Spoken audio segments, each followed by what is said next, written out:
Good morning, everyone. Welcome to today's hearing. And again, we're going to hear evidence from people who were in the tower at the time of the fire. Yes, Mr. Chairman, good morning. We are. And our next witness is Ms. Alemishet Demissie. Can I call, please, Ms. Demissie? Thank you.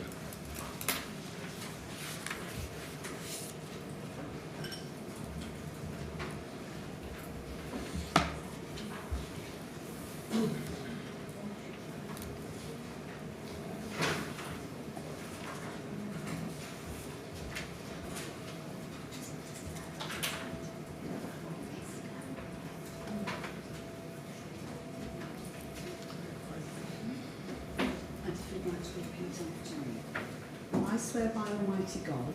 I swear by Almighty God. That the evidence I shall give. That the evidence I shall give.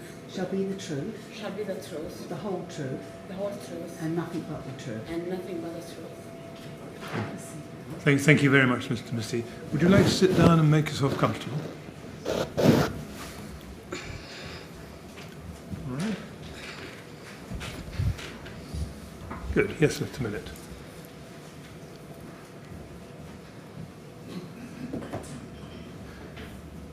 Ms. Demissie, good morning. Good morning. Can I start by asking you, please, to give the chairman your full name?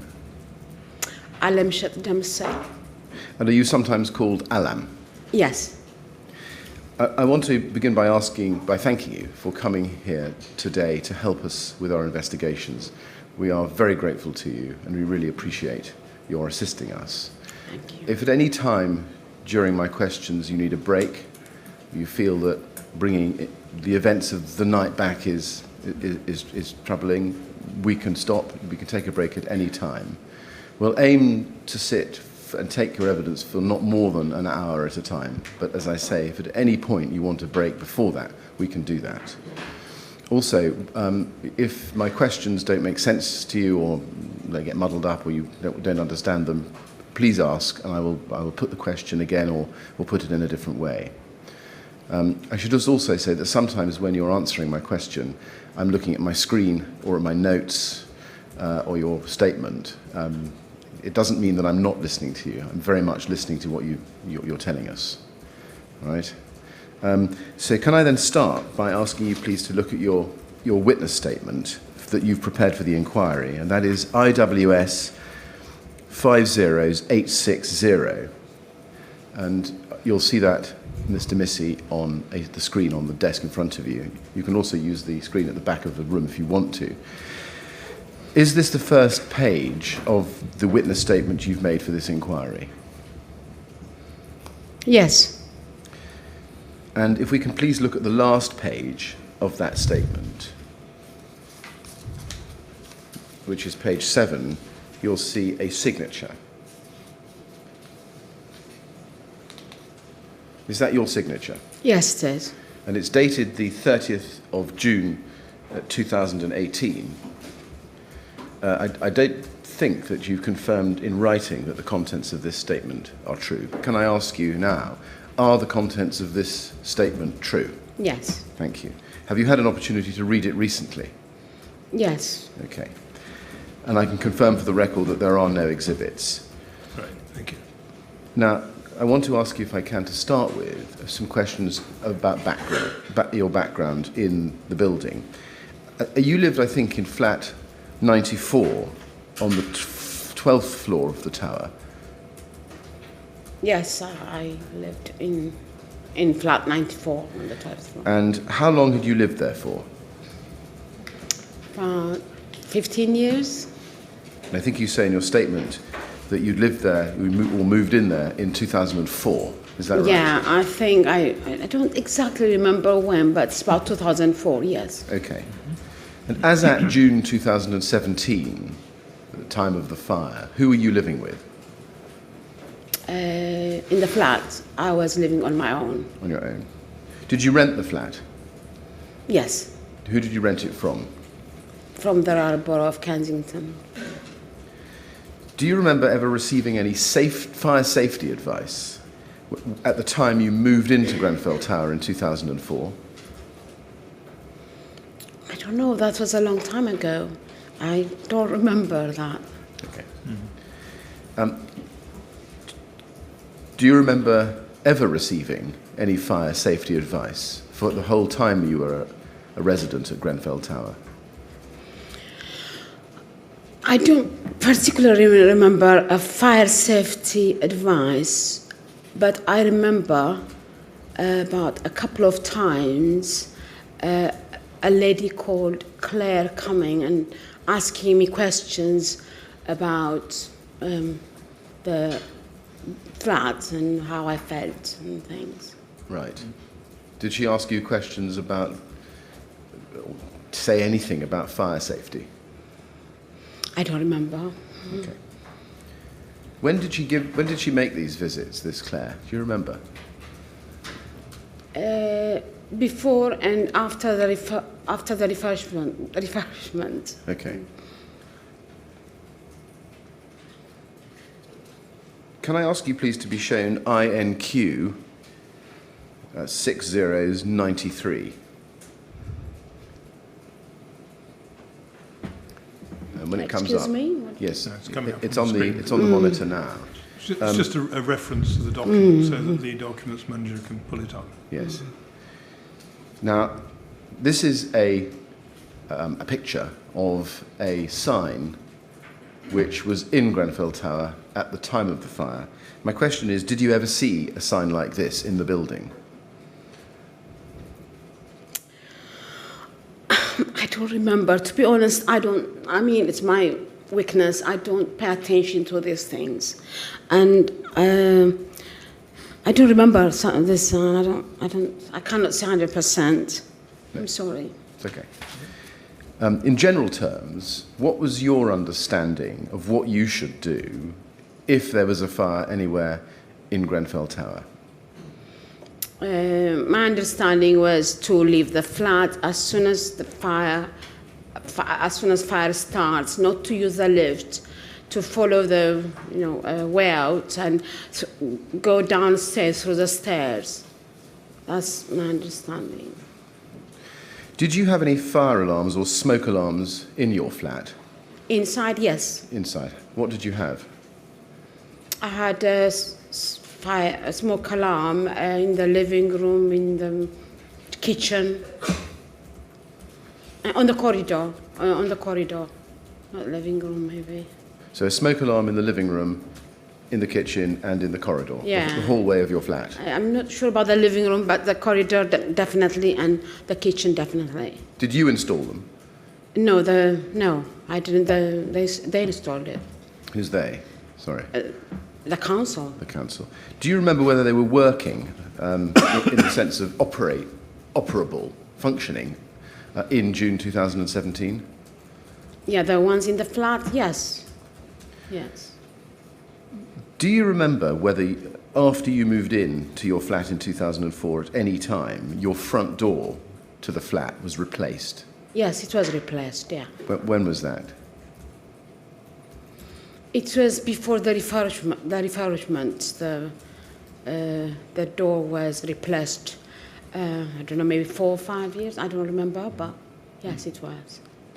Do you remember whether it was a self-closing door, the door that was the new door? Yes, it's a self-closing door. It was. Do you remember whether, as at June 2017, your front door was a self-closing door? Just 1 minute. No, the second one was not self-closing. I don't know.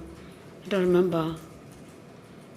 Okay. I mean, initially, I remember we had the self-closing door, but the second time, I'm not sure. Maybe I needed to lock it from outside. I don't know. Well, you might Because I'm now in a flat which is not self-closing, so I got confused. I'm getting confused. Right. For example, when you came in with heavy things, books, shopping, whatever it is, do you remember whether the door would close behind you, or you'd have to put your things down and close it? You mean when I come out, or when I go in? When you're coming in. When I'm coming in. God, I don't remember. I don't know. Okay. Now, were you aware, or did you have a sense of awareness at around the time of the refurbishment of a smoke or ventilation or extraction system in the communal lobbies? In the common lobbies, you mean outside? Yes. Outside the flat? Outside the flat and the landing where the lifts are.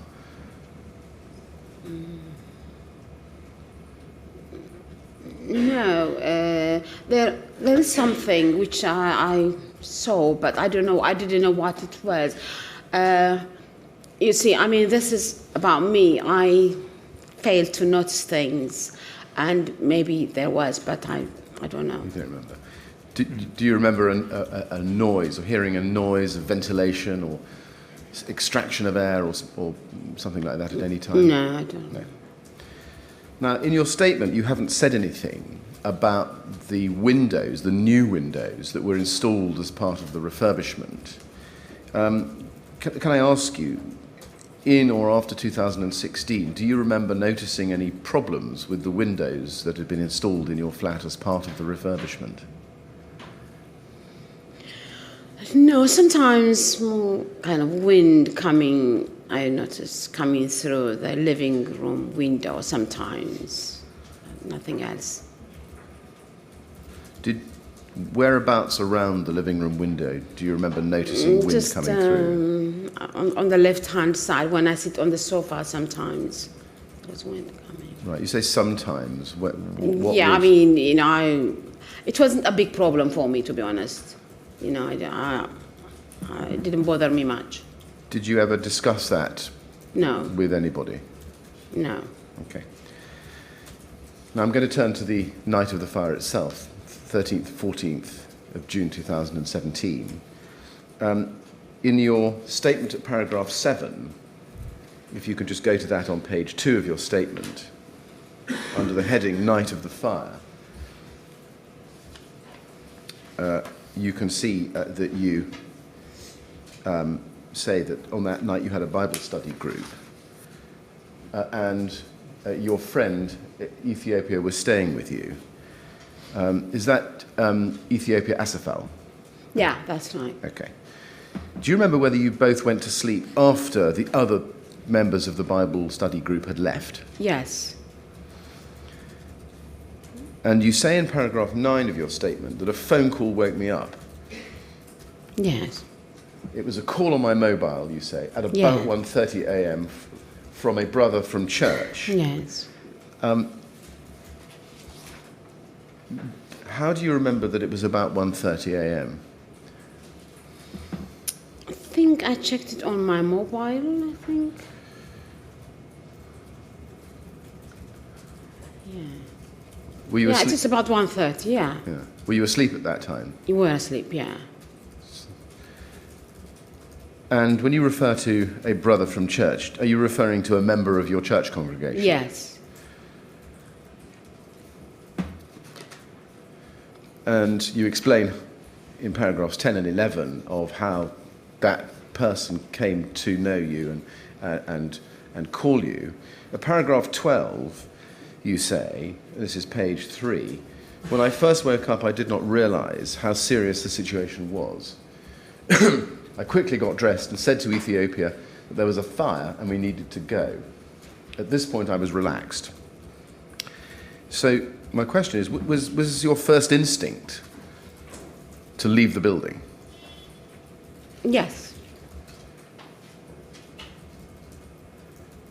At that point, did you see any signs of smoke in your flat? Not in the flat, no. Did you see signs of smoke anywhere else at that stage? When we opened the door, we saw the smoke. Before you opened the door? Did No, you after. No, before the. No, Right. When you woke up and got dressed? Or there was when- there was no smoke. There was no smoke. Did you look out of the windows of the flat at that stage? No, we went straight to the door. Was there any smell in your flat of anything particular? No, not at that stage. And in paragraph 12, a little bit lower down, you go on to say, however, as soon as I opened the door, The smoke was so bad that I couldn't see anything. It was dark and smelt of chemicals. Before you opened the door, do you remember whether you saw any signs of smoke coming from around the door?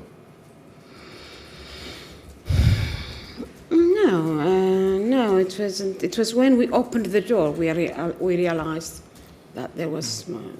Right. When you opened the door and you saw it, you say it was so bad you couldn't see anything. Do you remember what colour it was? It's just black and black. cloudy. It's just completely, smoke, but very thick. We couldn't see through it. Right. Were there any signs of light, electric light, in the landing at all? No, there wasn't. Don't remember. No, just very dark. Now, you describe the smell as smelt of chemicals. Can you describe that a bit more for us? What kind of chemicals? It wasn't normal. It was like chemical. I don't know what particular smell, but it smelled something. But I can't describe that smell. Was it like anything you'd ever smelt before? No. Did it have, when you smelt it, did it have any particular physical effect on you? At that stage, no. At that stage? No, okay. Now, in paragraph 12 at the end, you say, in the last sentence, I do not know the exact time, but it must have been between 1:35 a.m. and 1:45 a.m. How do you estimate that to be the time range? Yeah, because, we got up at 1:30 and then went to Ethiopia and told her there was fire and she got dressed, so I was just estimating it from that. Yeah. Yes. I didn't look at the time. So you opened the door. Did you try to set foot in the lobby, or did you close the door again immediately?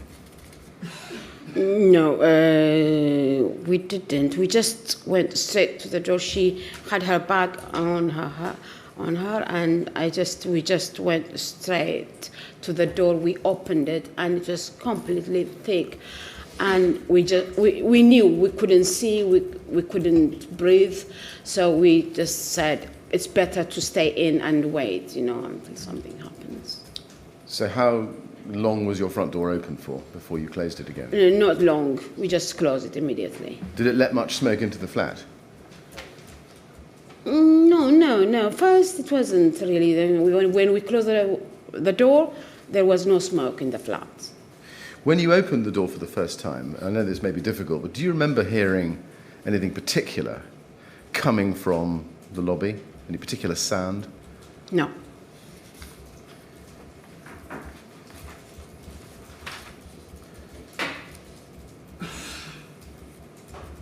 And I know it sounds like a rather strange question, but why didn't you try and leave at that stage?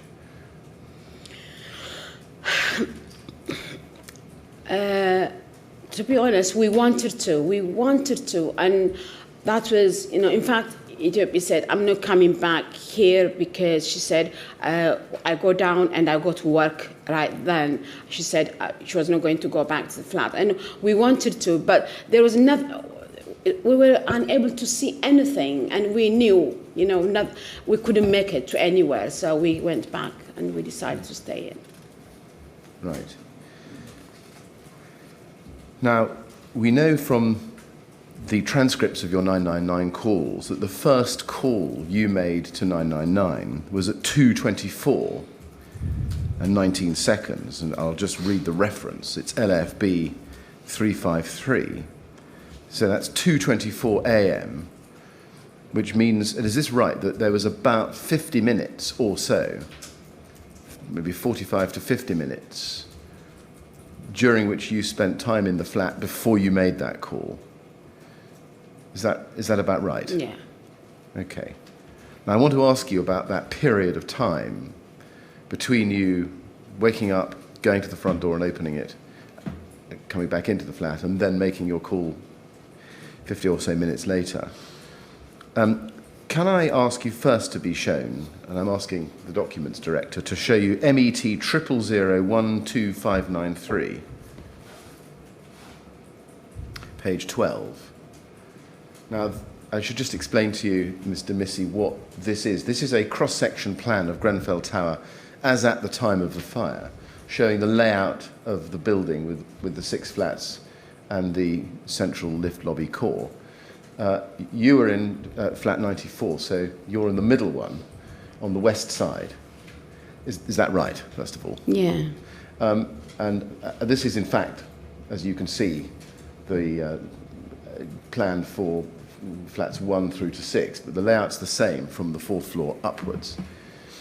So flat 4 would be flat 94. Can I just have flat 4 expanded, please?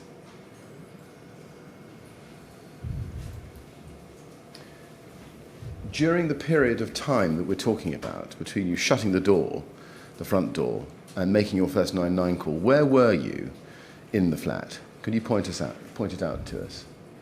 When? In the living room. You were in the living room? Yeah. Did you move around the flat at all, or did you stay in the living room? In the living. Before the phone call and before closing the door. So after closing the door, but Yeah. before the phone call, during that 50-minute period? Yeah. Do you remember where you were in the flat? We were in the living room, and at one stage we went to the bedroom to close the window. I don't know at what time. The bedroom window was open, so half open or something, little open, not very much. And we went to close the window. I remember that. Right.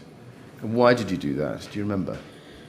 Because I think the smoke started coming in, and then we noticed that the window was open. And then we closed it. You closed it. And when you closed the window, did that keep the smoke out, or did the smoke continue to come in? We thought it would, and the smoke now started coming in, properly. And first we thought it was through the window, so we closed the window, and the smoke started coming through the door. How, and this is difficult, because estimating time is certainly difficult on the night of the fire, but how long after you closing the front door, having first tried to get out, and you noticing the smoke coming in through the window, elapsed? No idea. Okay. Did you notice the smoke starting to come in through anywhere else in the flat during that period? Yeah, through the door from the living room. So can you just point out? Down through, the floor. Down through the floor? The door. Between the door and the floor? Between the door and the floor. Okay. The door between the living room and the hall, is that? No, from the outside door I'm talking about, from the front door. The front door? Yeah. Okay. And how long before, let's try this one, try it this way, how long before your first 999 call did you start to notice smoke coming through the bottom of the door?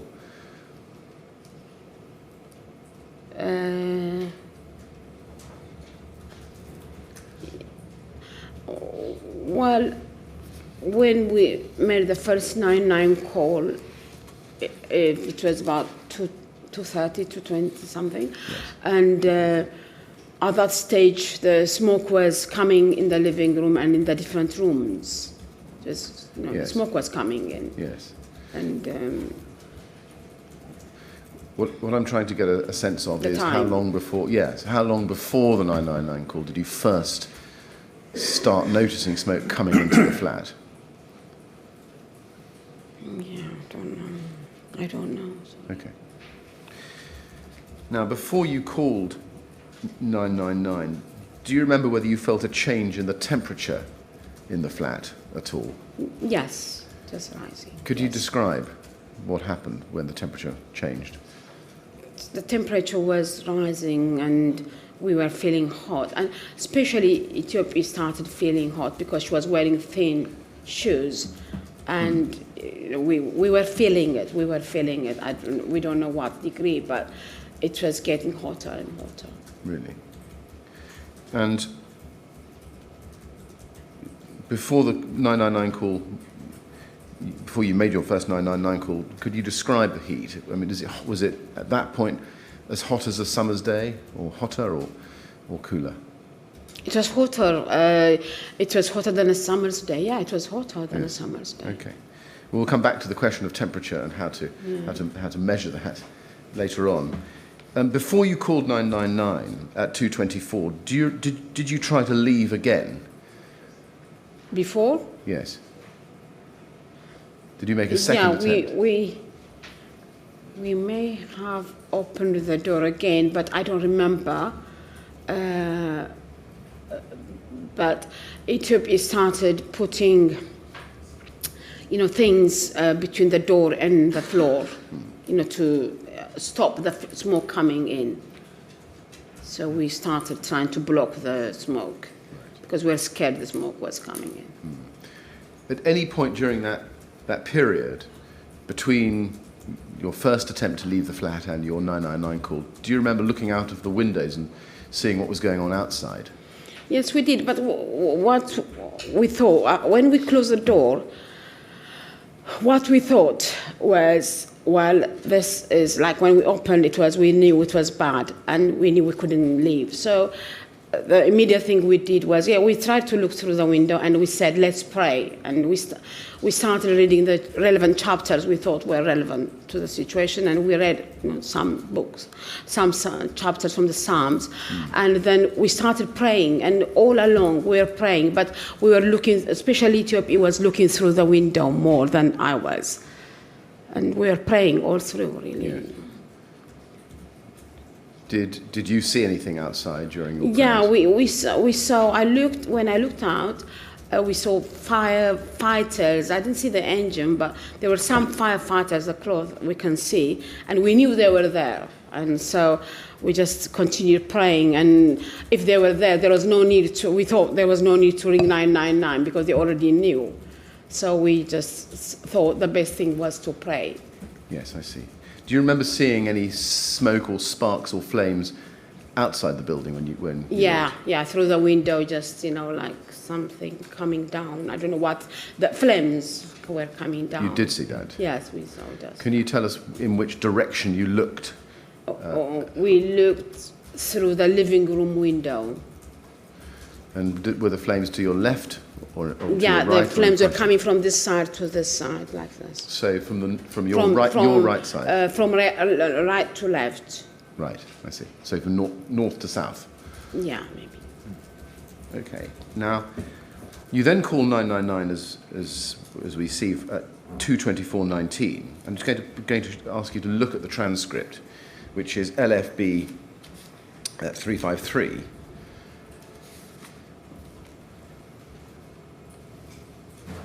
LFB 353. Now, Mr. Demissie, just to help you with the timing of this, if you look at the top of the page on the screen in front of you, you can see a long line of blue numbers and letters. The time for this call is the group of numbers second from the right, 022419, which is 02 a.m., 24 minutes and 19 seconds. And we can see that the phone call starts on page 2. Operator, fire brigade, hello, fire brigade, can I help you? Over speaking, there is fire here in Grenfell Tower and we are in flat 94. Maybe you know about it already. Do you remember making that call? Yes. So my next question is, what prompted you to make that call at that point? To be honest, it was Ethiopia who prompted me to make that call. In fact, I was saying to her, look, they are here already. Why are we phoning them? Let's just pray, And she was saying, yes, but still, you need to make the phone call. And what did you hope to achieve by making that call?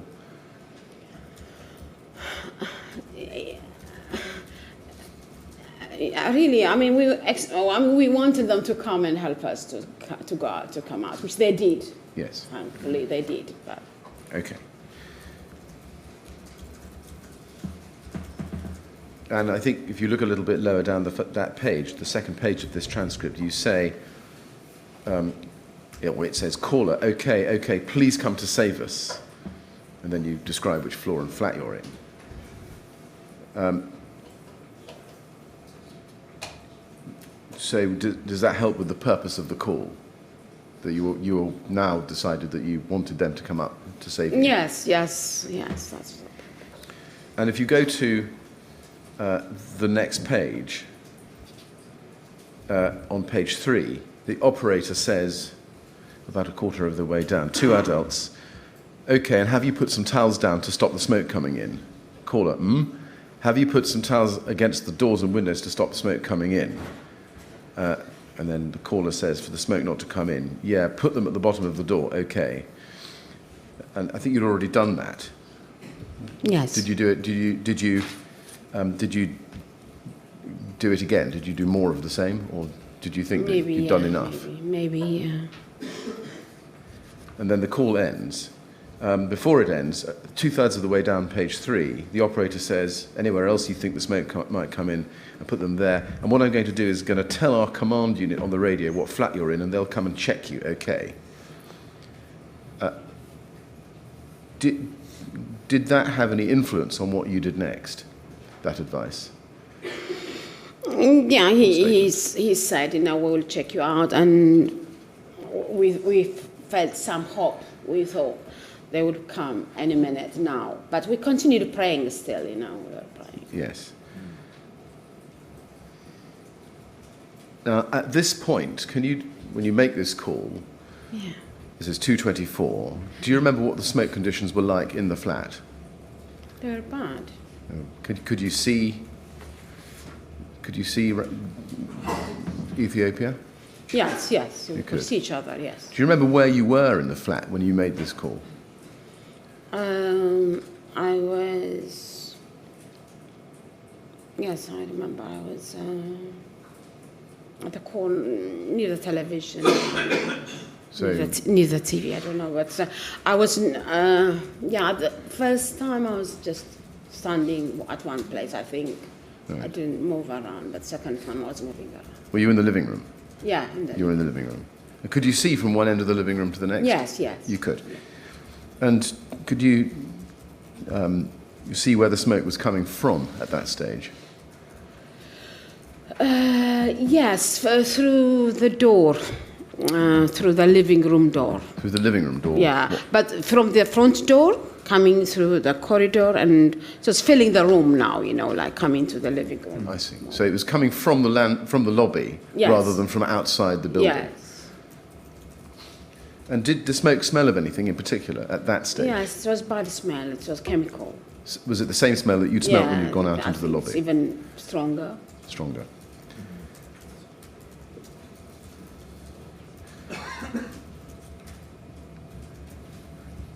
And did the smoke have any particular physical effect on you at that stage? Then we started coughing. I don't know at what stage. We started coughing. We were coughing. Both of us were coughing. Right. And after the call, what did you expect would happen next? We thought somebody would come any minute. But then I was also thinking, how come? Because it was difficult to see, and we knew the flat was not accessible, and who would take that risk to come to say, I was thinking, and then I was saying, God will send somebody, like I had two minds on that stage. Yes, I understand. Now, you make a second call to 999 at 2:42, and if I can just ask you to look at paragraph 20 of your statement on page 4. You say, no firefighters were coming, and so I called 999 again. The second time I phoned 999, it was at 2:40 a.m. I did not know what to do. And the question is, what prompted you to make that call? Desperate. We were desperate at that stage because we were coughing. It was getting hot, and the floor was black, completely, dark. So we were making the last attempt to get somebody in. But behind all in my heart, I was saying, who would come at that stage? How would somebody pay that price to come into that place? You know, I was desperate, but in the meantime, I was believing God, you know, that He would send somebody. Yes. And did you call on that second occasion, 18 minutes later, because no firefighter had yet come to the flat? Yeah. Now, can I ask you please to be shown the transcript of that call, which is LFB 683. 683.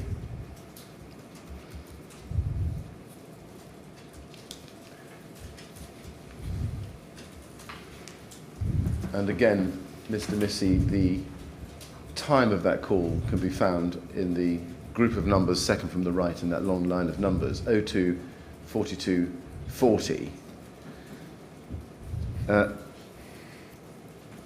And do you remember where you were when you made that call, that second call? I think I was at the same place, but this time I was moving around because he was giving us advice to leave the flat, and you know, and I knew he didn't realize how bad it was, and I was like in panic here. I mean, at that stage. You were speaking to a man? I spoke to a man, yeah. With a distinctive voice? With a man with a Scottish accent. I remember exactly. Yeah. Okay, and at the bottom of page 2, you you say, and this is 2/3 of the way down the page, fire, fire. And the operator says, yeah, is there smoke coming into the flat? And you say, yeah, it's coming. Right, have you the doors covered? Sorry, over the page. Have you all the doors and windows closed? Where was the smoke coming from at that point? So we're now at 2:42. Where was the smoke coming in at that stage? It must be coming from everywhere because it was thick now, very, very thick. So it was coming from everywhere. Maybe it was coming from everywhere, you know, because at that stage it was like chaotic. Right. Was the smoke at this point thicker Very. than the time when you made your first call? Very. Okay. Now, can I just ask you to look at page 8 of the transcript?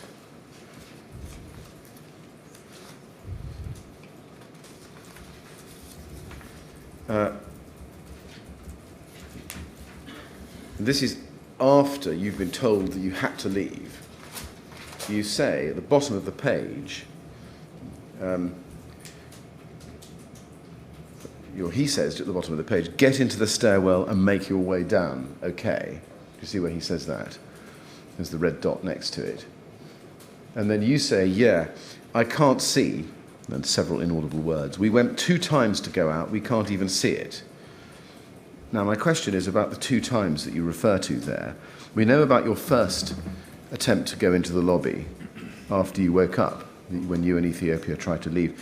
When was the second attempt to go out? I think it was after the first call, you know, when he said leave, you know, we tried again, I think. Do you remember making that attempt? Second I don't time? remember, but I think we did. I mean, we must have, because like we were getting desperate, more and more desperate. We knew we couldn't, but still we must have tried.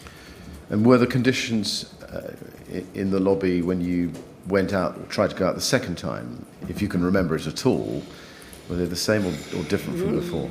Yeah, I mean, it's just because we were desperate we tried again, because we could have left at the first instant when we knew.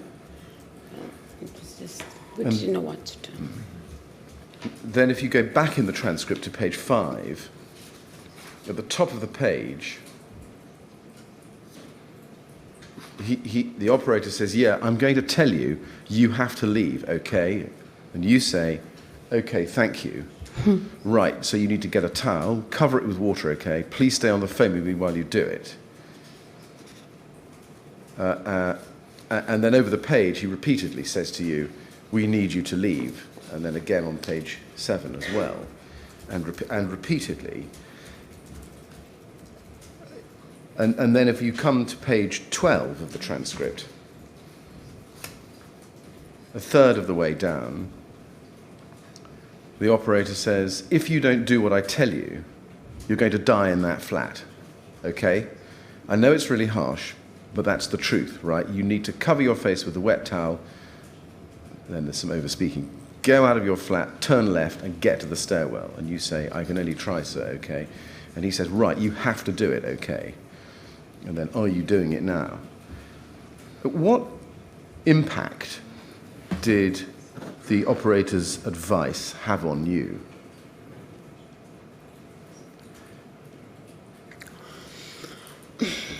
Well, we realized it was like a tough. We realized we were about to die, but when he said that, he just confirmed what we knew. So then we just started getting ready to die. And one of the things we did was we said, God forgive us for our sins. And then we started praising God for the life we had in the past. And he just confirmed really what we thought was going to happen. So we started thanking God for the good life we had.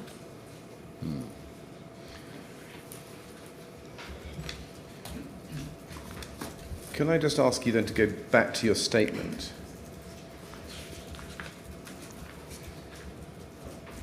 And look, please, at the bottom of page 4, paragraph 20. You say, I listened and told Ethiopia we should leave while he continued to speak to us on the phone. While on the phone to him, we tried to leave the flat and open the door again. As we did this, it was terrifying. The smoke was so dark and made us cough. On the second time we opened the door, it was even worse than before. It was just not possible to walk through the smoke or know where we were going. We had to come back inside and shut the door. I lost contact with the 999 call, and in my rush to get back in, the phone was cut off. So, just so we're clear, Mr. Demissie, you're on the phone to the operator while trying to leave. Is that what happened?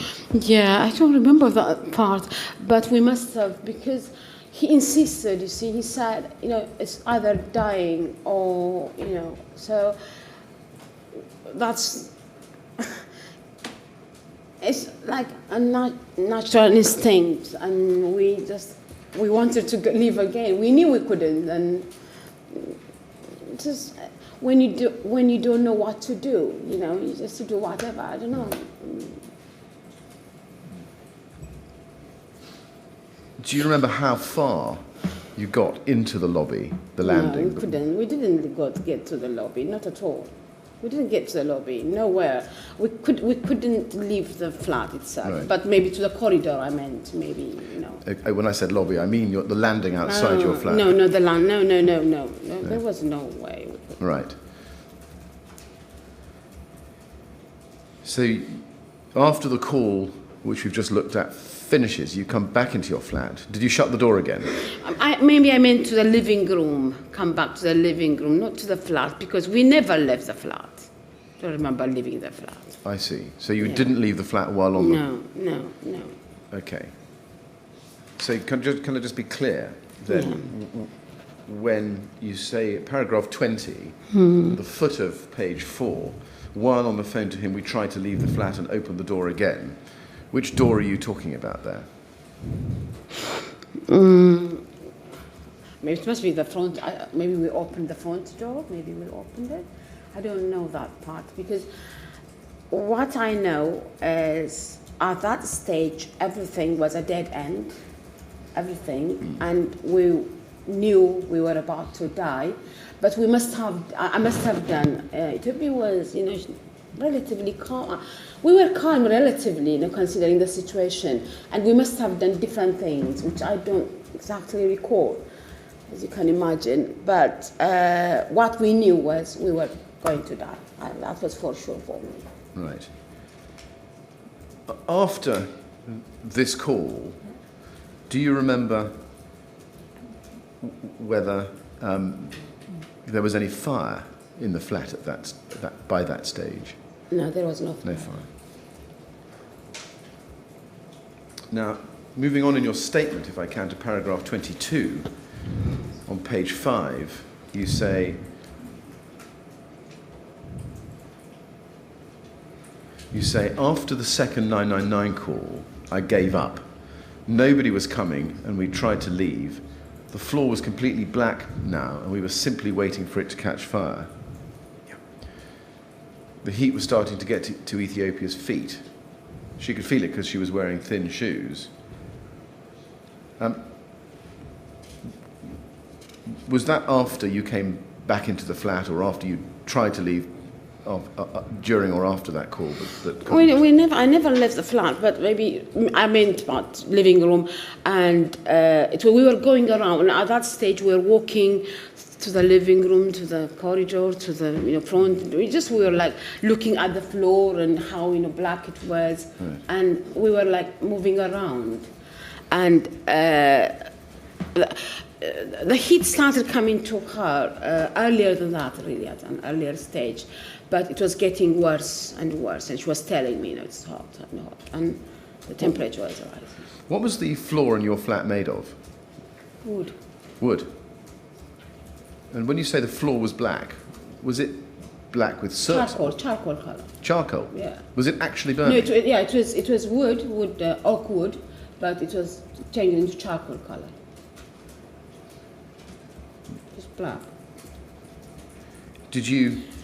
I think it's a smoke, or I don't know whether the fire was coming from down. I don't know, but it was like black. Right.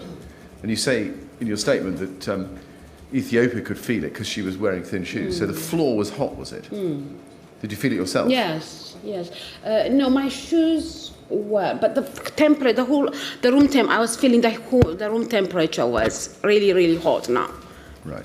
Yeah, it was not particularly my feet, but the room temperature was very, very hot. Can you tell us how hot? By comparison with what? Very, very hot. Right. Very hot. I've never experienced it. Really? Okay. Now, since you made your statement, or after you made your statement, I know that you've been provided with 2 further 999 call transcripts.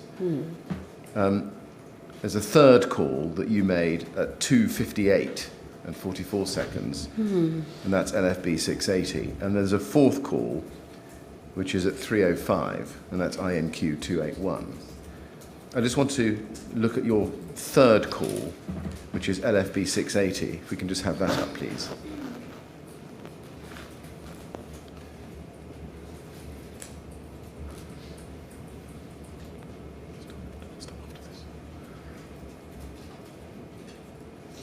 You can see, Mr. Demissie, that, again, like the other calls we looked at before, in the long line of numbers at the top of the page there's a group of numbers towards the right, 025844, which shows the time of the call. And we start on the first page of that. Fire brigade, hello, hello, hello. I'm ringing from flat 94. You're ringing from flat 94, inaudible, right, you're in Grenfell Tower, yeah. And then over the top of page 2, the operator says, right, you need to listen to me carefully, okay, you need to get as many towels or tea towels, anything you can find, cover them with water, okay. Okay, cover your face and get to the stairwell. Okay, right, you have to do that. That is your only option, okay. Just important, want to do it. Operator, listen carefully, okay. Your only chance of surviving this fire is to cover your face with a wet towel and get to the stairwell and make your way downstairs. Okay. Caller, we can't do so. We can't go out, even in the flat now. The smoke is coming in the flat and we can't even see now anymore. Listen, this is your only chance. It's the only way. And you say, okay, sir. Okay, God bless you now. I've read most of that to you because it's a short call. Do you remember what you did in response to that advice? I thought I made only 2 phone calls, and Ethiopia recalls we made more phone calls. I only remember the two of them, but I remember, I don't know at what stage, Ethiopia going to the bathroom, wetting the towel and bringing it for us, because he advised us to do that. I remember that, but I don't know at what stage. Right. The phone calls, I only remember 2, to be honest with you. Okay. All right. Mr. Demissie, we've been going for about 50 minutes now, and I wonder, Mr. Chairman, whether that's an appropriate moment for a break. Point from your point of view? It is. Well, but maybe you would like to have a short break now. Yes, of course. Well, we'll stop then for, excuse me, just over 10 minutes, I'm going to ask you not to talk to anyone about your evidence while you're out of the room. And we'll resume at 11:05. So if you'd like to go with the usher now, she'll look after you. All right? Thank you very much.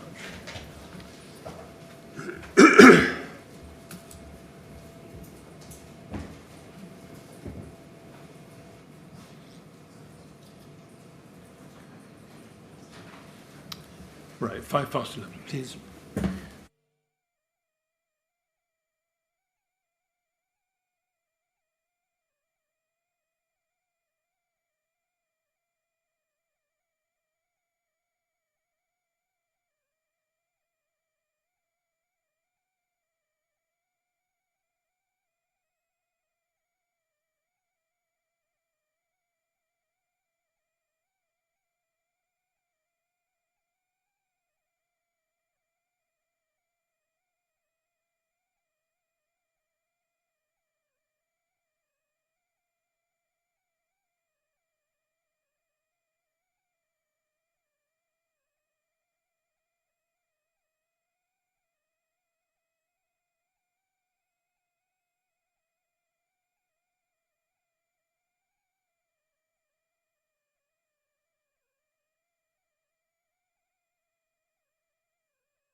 Yes, would you ask Mr. Demissie to come back in, please? Thank you.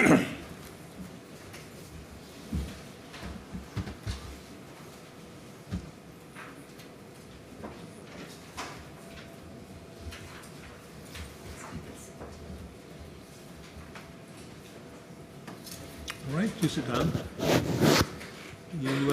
Are you happy to carry on? Yes. Thank you. Yes, Mr. Millett. Mr. Demissie, thank you very much for coming back to us.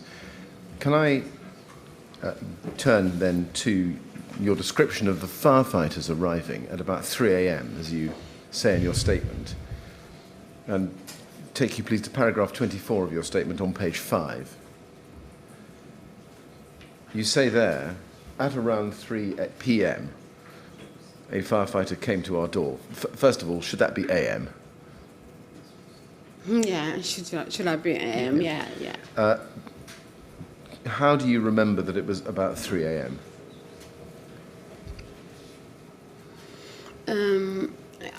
I think when we left the place, we must have looked at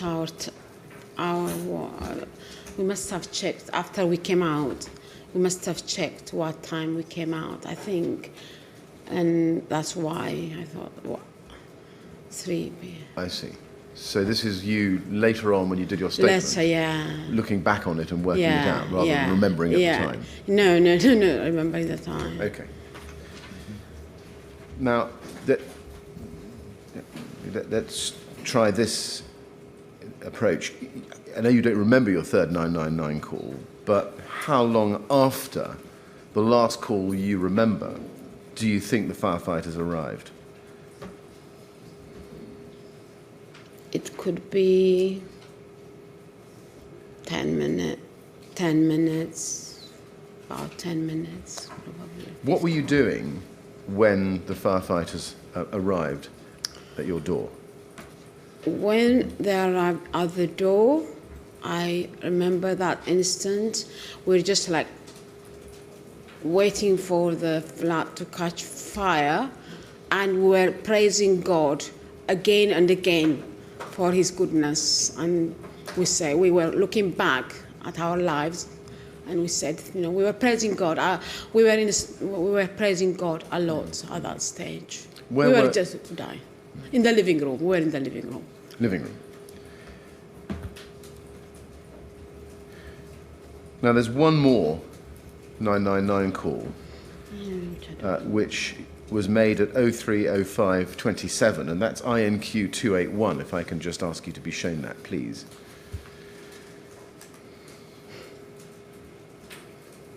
Now this is a transcript of an emergency call received by the police, the MPS, and associated calls, timed at 03:05:27. If you see that,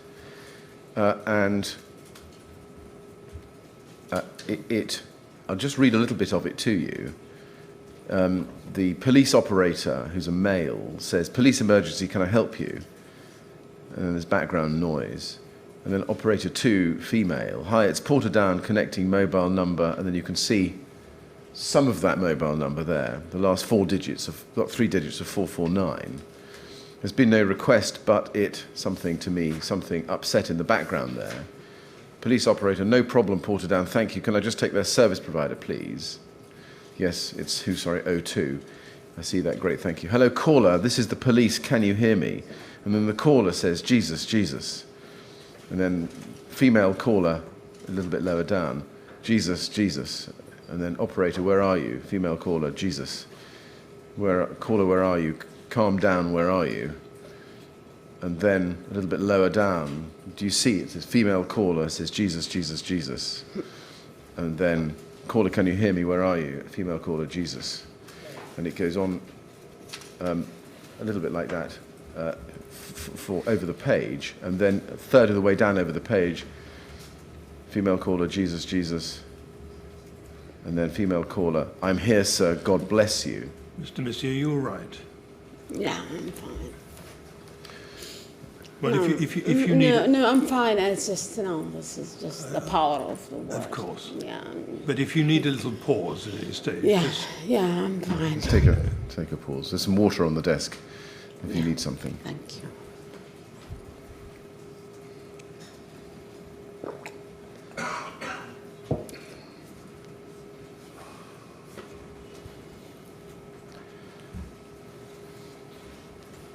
All right? Yeah. Well done, thank you. I know it's difficult to bring these back. But my question, having shown you that, is do you remember making this call at all? Honest, I don't remember this call. But we were like complete, like we knew it was the end, and I wasn't frightened of death in the past, but I was face to face with death, and we were face to face, and at that stage, you just didn't. I didn't know. This is like I call Jesus every time in my life, every minute I call him, and this was like just coming naturally. I wasn't thinking. It was just coming out. I don't remember. Can I just take you to your statement? We'll take our time over this. Yeah, Just no go to your statement and turn to page 6 and paragraph 28. Now this is the second paragraph in the section of your statement. I'll just wait for it to come up onto the monitor for you. This is the second paragraph in the section of your statement underneath the heading "Leaving via the stairs."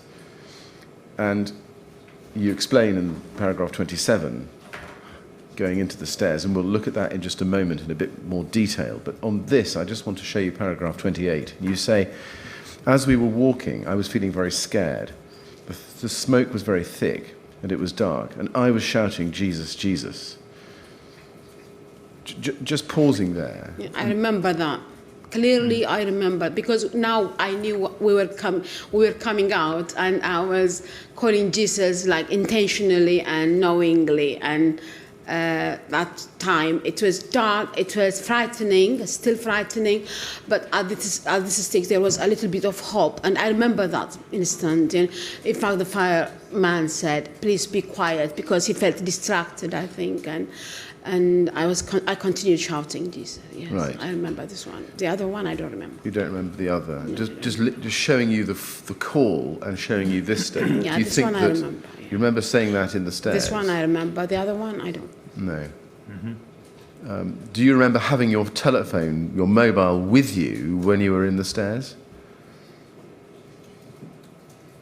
No. What happened was, I had my mobile and I put it in my bag. My bag was on the table, and when the firemen came, Ethiopia and I were like leaving, and Ethiopia said, "Pick up your bag." And I picked up my bag because she knew the mobile was. She saw me putting the mobile in the bag.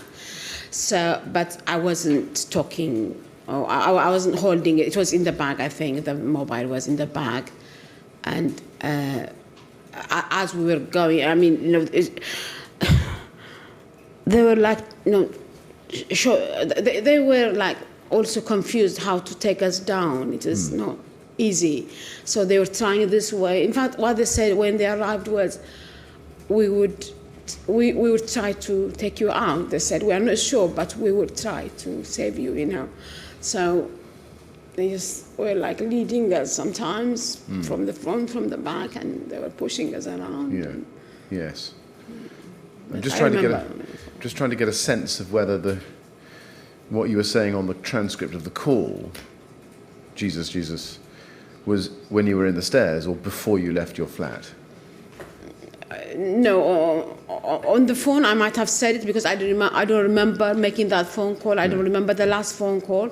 The last word I remember from the boardroom was when he said, "If you don't go out now, you would die." That I remember that part.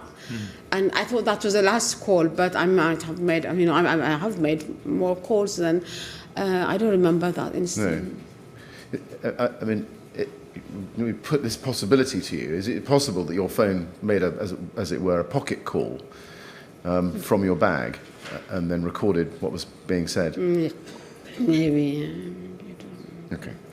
Now, coming back to the arrival of the firefighters into your flat, do you remember whether they came inside the flat when they arrived? They didn't come inside. They were at the door. Did they stay at the door? No, they just took us out. Okay. I don't think they came to the flat. Do you remember whether a firefighter took you into the bathroom in order to help you put a wet towel on your head or round your head? I don't remember. Did you have a conversation with the firefighters at that point? I don't remember. Even that one, when they said, we will try, Choppy remembered it. Then I don't, it's not me who remembered that. Right. Did they say anything to you that you remember? No.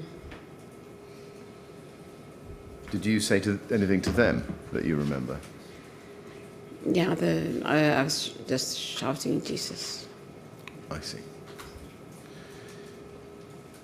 When you went out of the flat, do you remember whether the door was closed behind you? Yeah. I think that door needed locking. I think it was not a self-closing door. I don't know. I don't know. For some reason, I thought I needed the keys as well because I dropped my key. It's again, like the confusion of knowing what was happening and then hoping to come back. And when I dropped my key, I was like saying, "Oh, I dropped my key," So it's like, yes. I don't know what I was thinking. No.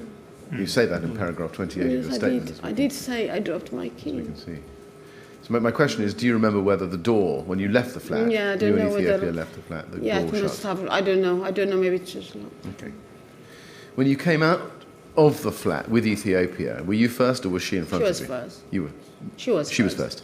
Do you remember what the conditions were like in the landing outside your flat at that stage? Breathing was literally impossible. Nothing we could see.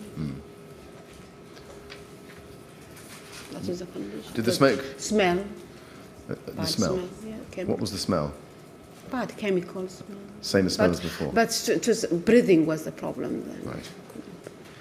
Now let's just look at that a bit more. If you go please to paragraph 26 of your statement, so going back to page 5, you say at the foot of that page, paragraph 26, the smoke was really bad as we came out of the flat and very hot. I don't remember it all, but I think I had a towel over my head. There was very strong smoke that smelt of chemicals. Was the smoke in the communal hallway, the landing, worse when you came out onto it then with the firefighter than it had been on the earlier occasions you'd opened the front door? Still the same, but in the flat, at least I could see, I could see inside the flat. But on the outside, I didn't see anything, literally nothing, until we got to the second floor or third. And you say it was very hot as you came out of the flat. Yeah. Was it hotter than the flat? I don't know. It's about the same, maybe. I don't know. And you go on to describe the smoke smelling of chemicals. Was that the same chemical smell that you had smelt while you were in your flat? I don't know. I don't remember. I mean, it was just a smell of something, but I don't know. I can't compare. No. When you left your flat and went with the firefighters, do you remember how you got to the stairwell door? Yeah, the firefighter was like, doing this, and he was trying different ways of coming out and taking me. Sometimes he was, next to me, sometimes behind, just like sometimes pushing. It is, they were trying to find the way. I think he was, it was very difficult. I don't know how he did it, to be honest. Did he have a torch? talked. Oh, he had. A light. Maybe he had. I don't know. Right. But he was not able to see. Honestly, it was not. Because how I know is like he was like taking us this way, and then he takes us back, and then he takes me this way, and so I know he didn't. He was not able to see what. Yes. And then when you got to the stairs, when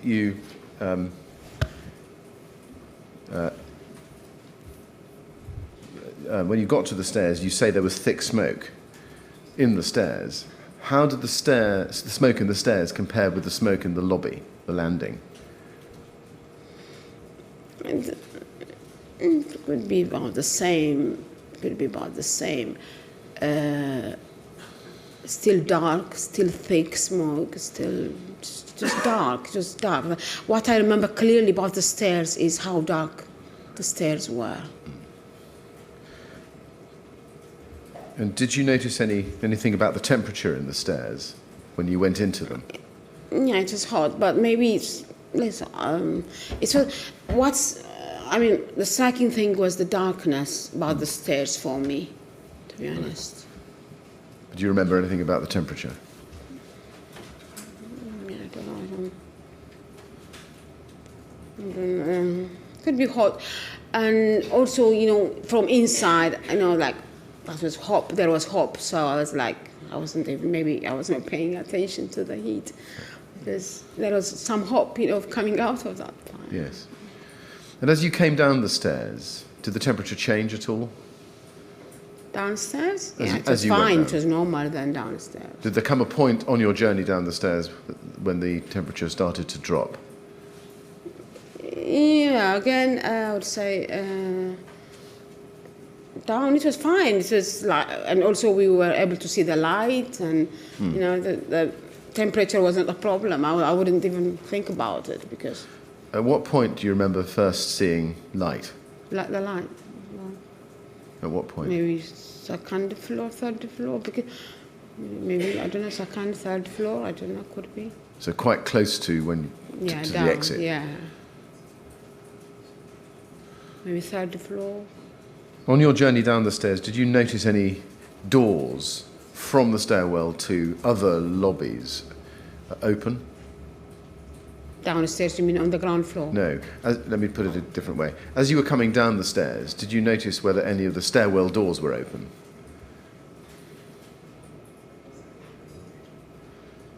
I didn't see, I don't know, it was dark.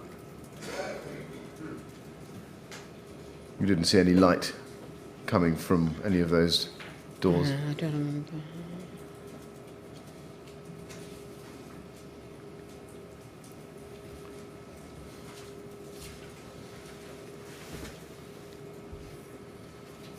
Yes.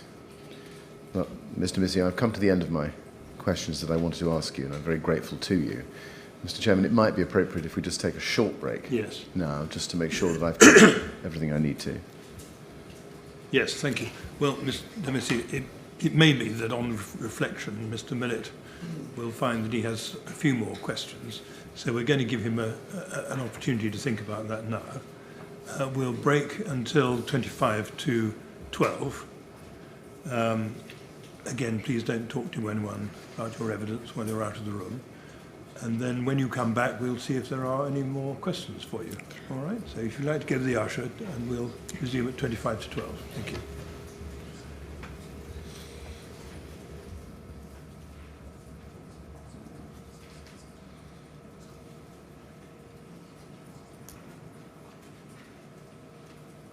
Right, I've given you slightly longer than usual, 5 minutes, Mr. Millet, but it works on the clock. Yes, no, thank you very much. Right, 25 to 12, please.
Well, now, Mr. Millett, I imagine you found one or two questions. There are literally one or two. Oh, thank you. I shall regret saying that.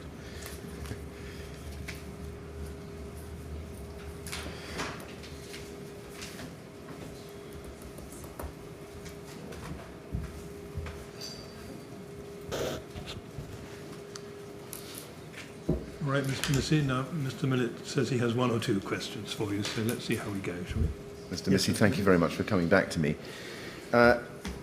First of all, when you left the flat, do you remember whether the flat itself was on fire? No. Did you check the rooms to see whether it was on fire? About a few days after, yes, I checked through, from the street, checked if the flat was burned from outside, but No. not on the day. Not on the night, okay. Yeah. Now, when you went down the stairs, did you have a wet towel around your nose and mouth? I thought I had, but I don't think, that's another thing, you see, I don't remember that detail because I remember having something on me, but I don't know if I put it on, if I left it, or I don't remember. You don't remember? I think, I don't remember. I don't. Maybe I haven't. Maybe I covered and then I took it off. It could be different things. Yeah. Okay.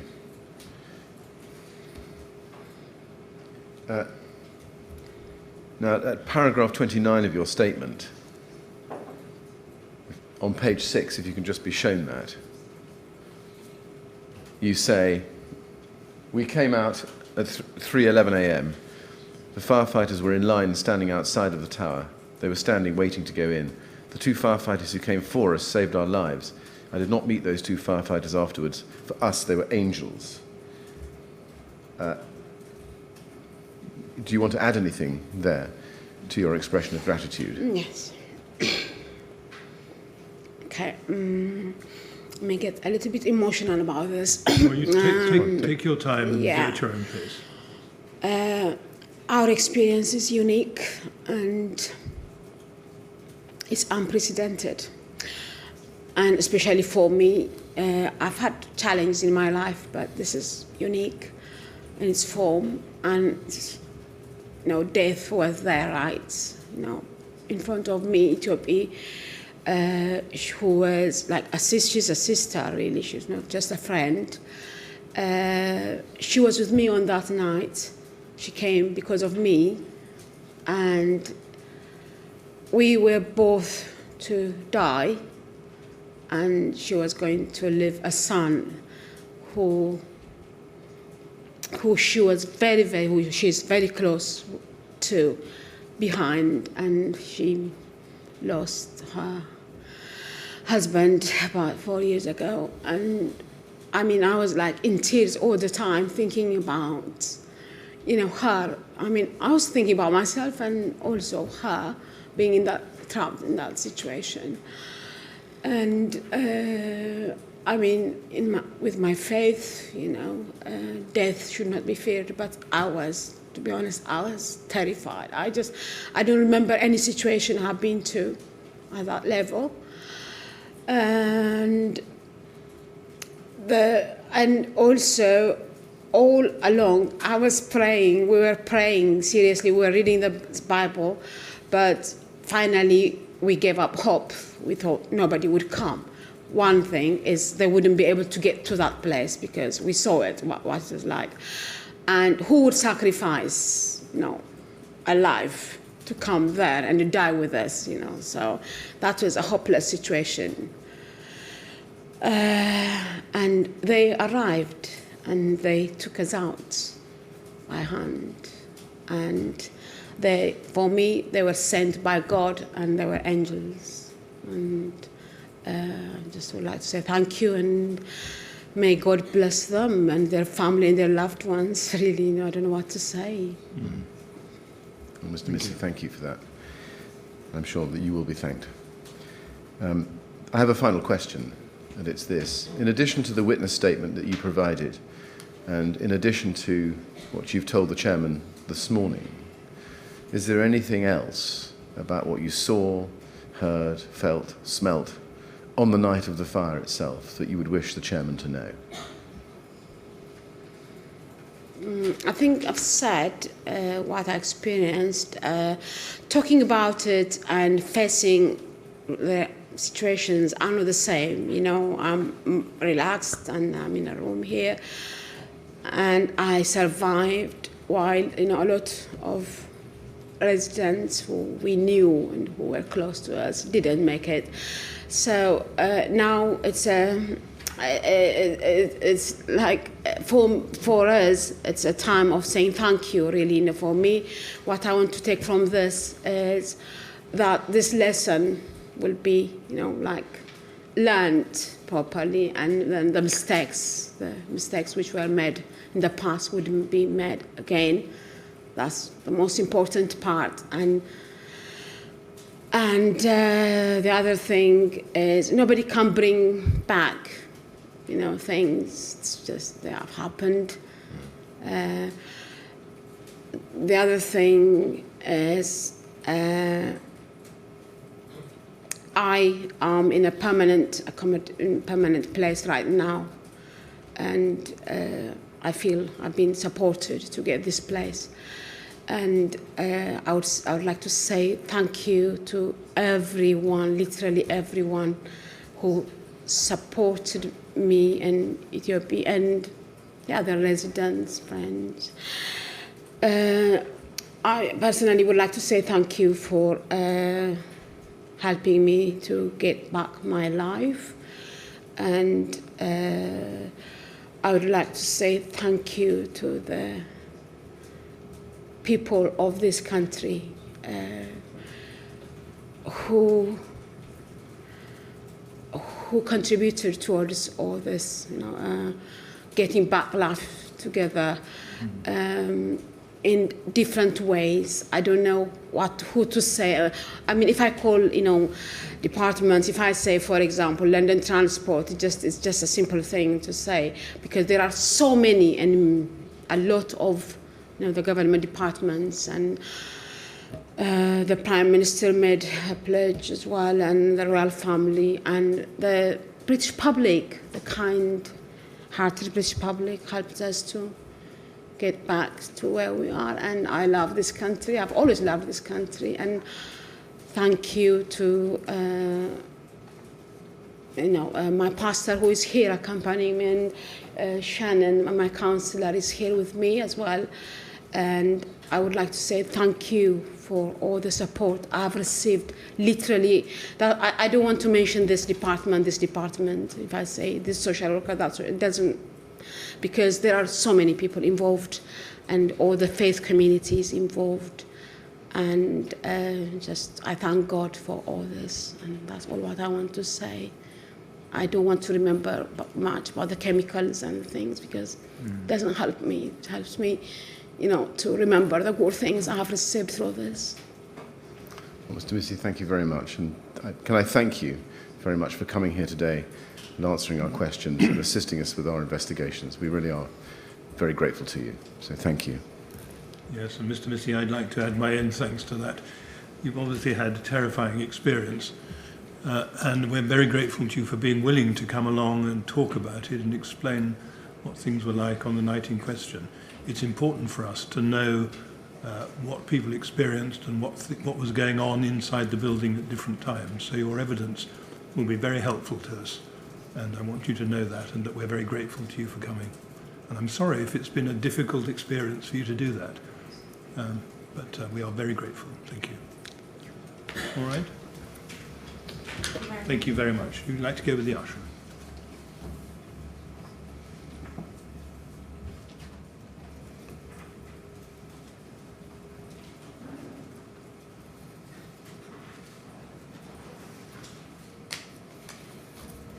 No, Mr. Willett. Well, Mr. Chairman, there are two further statements I would wish to read into the record. Yes. The first of which is the witness statement of Ethiopia Asefa, which I shall read. And there's quite a lot of this, which is worthy of reading aloud into the record. Yes. and you've heard quite a bit already this morning from the last witness about Ethiopia. Yes. Her statement is IWS 50891.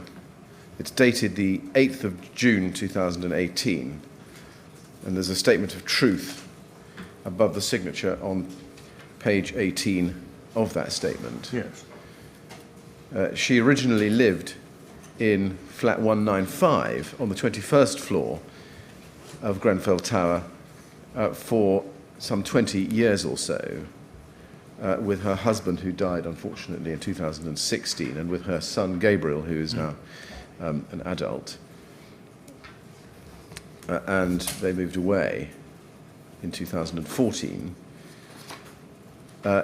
As you heard, she's very good friends with the last witness, Alemishet Demissie, who she calls Alam, and they had a study group about which you've heard.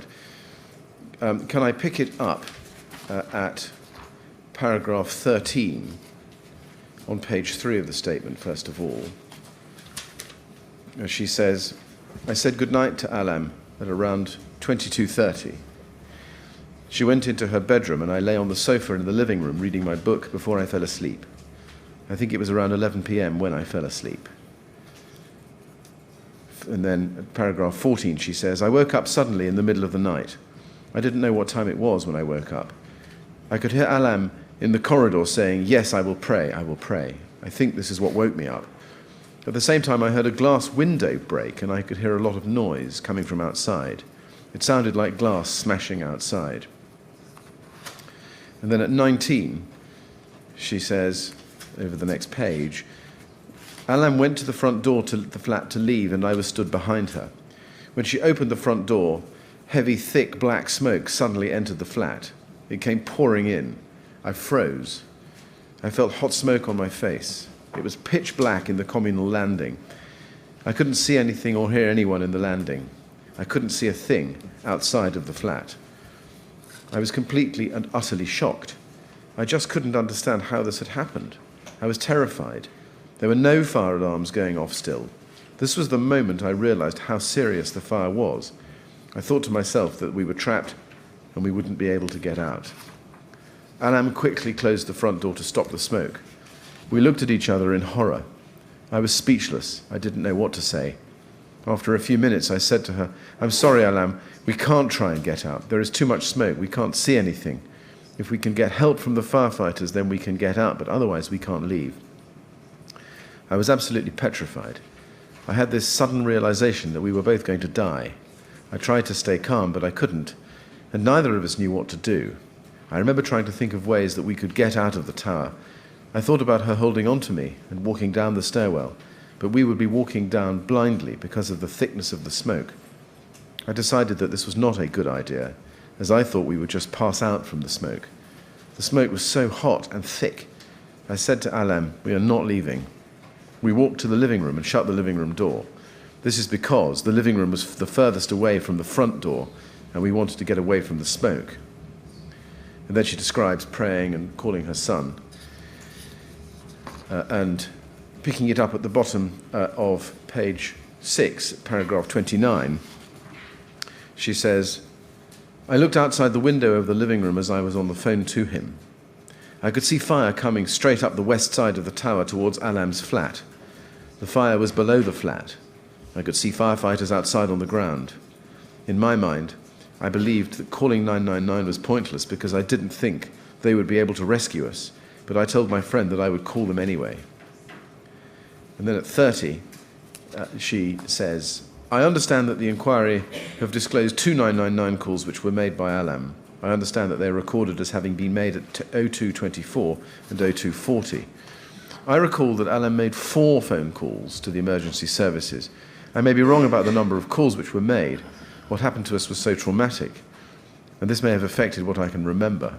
All I can say is that I believe Alam made 4 999 calls in total. And then, Mr. Chairman, from paragraphs 32 through all the way down to 45, she deals with the first, second, and third calls. Yes. And the fourth Yes. call she deals with at paragraph 46. and I'll just read some of those paragraphs. 32, she says, I told Alam to call the emergency services on 999, even though I didn't believe that they could help us. Alam then looked outside the window and questioned why we needed to call them, as the fire services were there and aware that there was a fire in the tower. She probably saw the firefighters at the bottom of the tower when she said this. I insisted that she call anyway, so Alam used her phone to call 999. And at paragraph 37, at the top of page 8, she says, sorry, I should pick it up at 36, in fact, at the bottom of 7. She says, my phone started ringing. It was my friend who I'd spoken to before. I answered the call and he asked me what the operator had said. I told him that they had told us to get out of the flat. He agreed with the advice and told me to get out. I explained to him that there was too much smoke in the hallway, so he couldn't get out. He didn't know what to say. He told me to call 999 again to ask them what to do. I hung up the phone and said, Alam, can you phone them again? She refused at first to call because she said that it was pointless and that we were going to die. I also believed that she was right, but I insisted that she call them, and she did agree to call them again. And then at paragraph 38 to 41, she deals with the second call, and she says at 39, there was now smoke coming into the living room from the hallway and inside the flat. I looked over at the living room door, which was closed, and could see smoke was coming through from the gap underneath the door. It was a light grey smoke that was starting to spread around the living room. I could still see in the flat, despite there being smoke. It wasn't like the smoke I'd seen outside the front door of the flat. I started praying again, but at this point my lungs started to feel tight and felt like they were burning from the smoke, and my eyes were watering. I was coughing too. The living room window was closed the whole time, so I don't think smoke was coming through from the window. The kitchen window was open, but I hadn't realised this until later on. I didn't know at the time that the kitchen window was open. I really started to panic, and I was crying out in fear. The room was filling up with smoke. And then at paragraphs 42 to 45, she deals with the third call, Mr. Chairman. At paragraph 43, she says, I grabbed some clothes that were already in the living room, wet them in the kitchen, then put them under the door of the living room to try to block out any more smoke from entering. At one point, I was banging on the living room window to try and get attention to where we were. After the fire, I remember watching a video of the fire, and I saw footage of someone at the window who I believe was me, but I can't remember where this video was from and what news channel was showing it. I was wearing a long-sleeve blue cardigan on the night. I remember my friend phoned me again to find out if I'd called 999 and what I was doing. He told me to call them again to ask them what to do next. I was incredibly reluctant to do this, but I told Alam to call them one last time. And then at paragraph 46, she says, Alam called 999 for the very last time. Again, I heard her tell them that she was in flat 94. This was a very short conversation, and I just heard her say, okay, thank you, God bless you. She hung up the phone. As I've said, this is my recollection, and I may be wrong about the number of calls that Alam made to the fire brigade. She looked at me and told me that they'd said, if we don't get out of the flat in the next 2 to 3 minutes, then we are going to die. When she said this, I froze. She grabbed my hand tightly and said, if it is in God's will, then there is nothing we can do about it. We've had a good life. We both said goodbye to each other. I really believed that this was it. This was the moment we were going to die. We both sat down on the sofa. I still had my scarf wrapped around my neck and my bag over my shoulder. Alam still had the wet towel over her face. I'd taken the wet towel I had around my face off and put it on the table. As I sat on the sofa, I could see the wooden brown floor turn black with smoke. I can't say now whether it was actually the floor which changed colour and turned black, or whether it was the black smoke on the floor which made it look black. I was so scared and so traumatized at the time that it's difficult to remember. All I can say is that the floor, which was brown, was now black. I had my shoes on, but I could feel my feet were getting hot. I think the floor was getting hot. I was absolutely petrified. I was so scared and wondered which part of the flat was going to catch fire first. For a split second, I thought about how we could escape. I thought about jumping out of the tower. I looked out of the closed window. The ground floor was far too far down to jump, and the fire was coming up the tower. I thought to myself that jumping out the tower would be certain death, but then again, staying in the flat would also be certain death. I personally thought that there was no difference in dying on the sofa or jumping out of the window and dying outside. I banged on the window with my fist just in case anyone could see us, but I knew this wouldn't help. I sat back down, and I could just feel my throat burning from the smoke. It was difficult to breathe. There was smoke all in the living room. My eyes continued to burn and water, and I was coughing from the smoke. I knew that this was the moment I was going to die. Alam shouted, "I can hear someone knocking." I could hear a knocking noise too. I quickly got up, ran to the living room door, opened it and looked into the hallway of the flat. I shouted, "Is anyone there?" No one answered, but the knocking on the door carried on. I opened the front door of the flat, and standing outside the flat was a firefighter. I couldn't believe someone had come to save us. He was wearing what I would describe as a gas mask, and he had a torchlight on his head. As soon as I opened the door, thick black smoke from the hallway poured into the flat, and then I saw another firefighter standing behind him. He asked me if I was alone. I said, "No, I'm with my sister." He told me to go and get her. "We are going to try and save you." My heart was racing so fast. He didn't enter the flat, but waited in the hallway with the door open. I ran into the living room and told Alam to come with me, as there were firefighters. She came with me to the front door. The same firefighter told us to hold on to him and to put towels round our faces. He said he would try to get us out of the tower by the stairs and that we had to hold on to him tightly. Although the firefighter had a gas mask on, I could understand him very clearly. I went back into the living room and I picked up the wet towel that was on the side of the table. Alam already had her towel over her mouth, so she stayed by the front door. I still had my bag over my shoulder and put the wet towel over my face. I think that we had been trapped inside the flat for around 2 to 3 hours before we were rescued. Before I left the flat, I remember thinking, this is my last chance of making it out alive. I put the wet towel over my face and held the firefighter's hand tightly. Alam was behind me with the other firefighter. As we walked into the hallway, I couldn't see anything. It was pitch black and full of thick smoke. I had now covered my entire face with the towel. I didn't know where the fire exit was because of the layout of the hallway seemed different since I'd lived there. I remember it took us a few minutes to find the fire exit door to the staircase. The firefighters had torches, but they couldn't see anything with them on either, and that was because of the thickness of the smoke. I remember bumping into a lot of walls on this floor trying to find the doors to the stairwell. The firefighter was feeling his way around and tried several doors before we found the door to the stairwell. I was just praying to God that we would make it out alive. I was coughing uncontrollably, and it was so hard to breathe. Once we found all the doors to the stairwell, we started to walk down the stairs as fast as we could.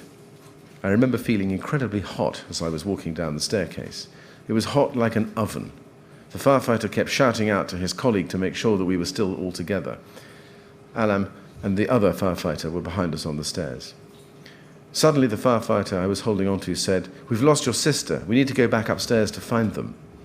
I was terrified. I think we walked up one flight of stairs and he shouted out for his colleague. At this point, I quickly removed the towel from my face and could see Alam. I'm not sure what floor this was. The smoke must have been thinner here because I was able to see her. The stairs were very narrow, and the firefighter I was with quickly moved me to one side to give way to another firefighter who was coming down the stairs because the firefighter was holding someone in his arms. It looked like he was holding a child. I will never forget this image.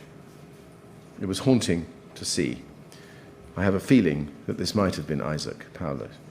I did not know him before the fire, but I have seen his photos since. Alam and the other firefighter were back with us. I put the towel over my face again, held onto the firefighter tightly, and continued to walk down the stairs. As we were going downstairs, I could see through the towel that the smoke was a little bit lighter. I didn't talk the whole time we were walking down the stairs.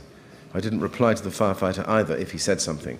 I just kept praying and praying that we would get out of the tower safely. It was difficult to breathe on the stairwell, and it was hot. The firefighter I was with kept calling out to his colleague to make sure that they were still behind us. I couldn't hear any fire alarms going off in the building as I made my way down the stairs. I could occasionally hear Alam shouting, "Jesus!" At one point I heard her shout, "I dropped my key." The firefighter told her not to worry about that. I could hear people screaming in the stairwell, but I didn't recognize the voices. I assume it was other residents trying to get out of the tower. I was trying to block this out. I don't know which floors I heard this from. The firefighter I was holding on to was encouraging me to keep going. We were walking down the stairs relatively quickly. There was smoke throughout the stairwell, and I remember seeing bits on the floor like wallets and clothes, but I don't think they were large enough to obstruct the stairs. I don't remember how long it took us to get down the stairs. I just remember the firefighter I was with say, "We made it." I could hear a lot more noise now. I removed the wet towel from my face, and I saw that I had made it to the ground floor alive. I couldn't believe it. I was in a complete state of shock. I turned to the firefighter and just kept holding him, telling him that he had saved me and that he was my angel. And then at paragraph 69, she says, because of the falling debris, we could not get out of the tower to safety. We needed to get to the other side of the road, but we couldn't because the debris was raining down. Suddenly, 4 or 5 firefighters circled round me and covered me with shields to protect me. I waited with the firefighters by the entrance, waiting for the moment when the debris stopped. The firefighters with me suddenly shouted, "Go!" and we ran out of the tower, and we ran across to the other side of the road. I understand that there is a photograph taken from CCTV inside the tower which shows me leaving the tower at 03:07. Police showed me this photograph and I identified the person in it as me. I think that we were trapped in the flat for 2 hours. That would mean I woke up at around 1 a.m. I believe that Alam called the fire brigade for the last time not long before 3 o'clock. We were rescued by the firefighters after this. I don't know how long it took me to get from the flat down the stairs. Mr. Chairman, that's all I propose to read from the statement. Thank you. And it will stand like all the others in its entirety as evidence in the record and will be taken into consideration. The second statement that I would wish to read to you this morning before I hand over to Mr. Rawat is the statement of Rhea Rojo, that is IWS 6066. It's dated the 24th of April 2018, and she lived at flat 91 on the 12th floor of Grenfell Tower, so the same floor as Alemishet Demissie and Ethiopia Asafal, from whom you've just heard. The statement of truth is on the first page in the middle of the page before the main statement starts, and the signature page is at the very end at page 7. There are a number of paragraphs I would just wish to read. She explains in paragraph 6 that before December 2016 she'd visited Grenfell Tower approximately 3 times to visit a relative who she calls Uncle, and that's her friend Farshid Kafisharagi, who she came to know in 2012. She says at paragraph 12 that the tenant management organisation had changed the front door to flat 91 about a month before the fire from a brown door into a white door. The new door shut and locked automatically. You had to lock the old one from the outside. At 14, she says the windows were just normal windows. I didn't notice any problems with them. She says at paragraph 18 that while she was staying with Uncle, she'd met Helen Gebremeskel and started staying with her 2 to 3 times a week, and she lived at flat 186 on the 21st floor. And she has also provided a witness statement to the inquiry, Mr. Chairman. And then at paragraphs 31 and following, she describes her experiences on the night of the fire itself. And if I can just pick that up at paragraph 31 and 32. At 31, she says, on the evening in question, I was in Helen's flat, but Uncle called me and asked me to go to his flat.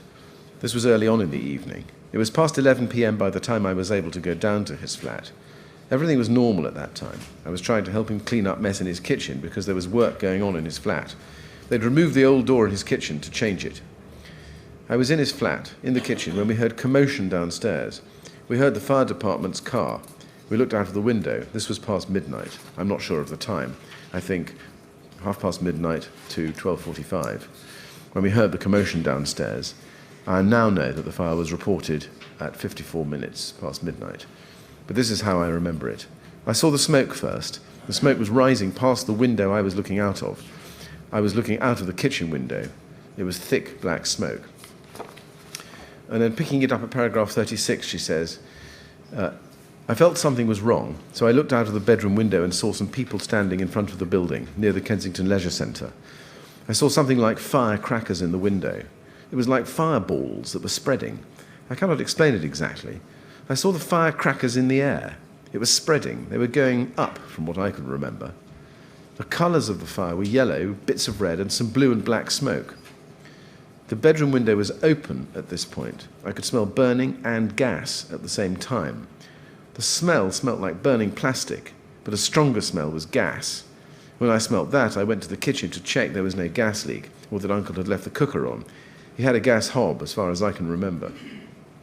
I could hear sirens from fire cars at that point, but no fire alarms. Smoke was not yet coming into the flat. My instinct told me to leave. I had 2 mobiles at the time. My Apple iPhone was charging, so I left that, but I grabbed my Labara one, which I used to make international calls to my family in the Philippines, and had that with me. When I left the flat, there was no smoke in the flat at that point. The bedroom window was left open. I'm sure that was the only window which was open. The front door shut behind me when I left the flat. All of the other doors inside the flat were open. When I came out of his flat, I went to the lift. There was a guy from the same floor. He came out wearing just shorts, saying, "What is happening?" I said, "There is the fire brigade here, and there is a fire going on from a lower flat." He went back into his flat. I did not know what his name was at the time, but I recently bumped into him in the street, and we talked about meeting that time. His name was Roy, from flat 95. There was no smoke in the hallway. I pressed the lift button. I know this is wrong, but I was panicking. When the lift arrived, there was a black guy in his 20s or 30s in it. I went into the lift, and the lift started to go up. The other guy was just pressing buttons. I remember thinking that if it went to the 21st floor, I would bang on Helen's door. I didn't have her number on the mobile I'd taken with me. The lift went to the 18th floor, and the doors opened. I left the lift to check what was going on. 2 ladies in the hallway opened the stairwell door, and I could see thick smoke in the stairwell at that point. I was scared and panicked and went straight back into the lift. The 2 ladies got into the lift with us on this floor. My understanding of their actions was that they wanted to go down the stairs but came into the lift after seeing the smoke in the stairwell.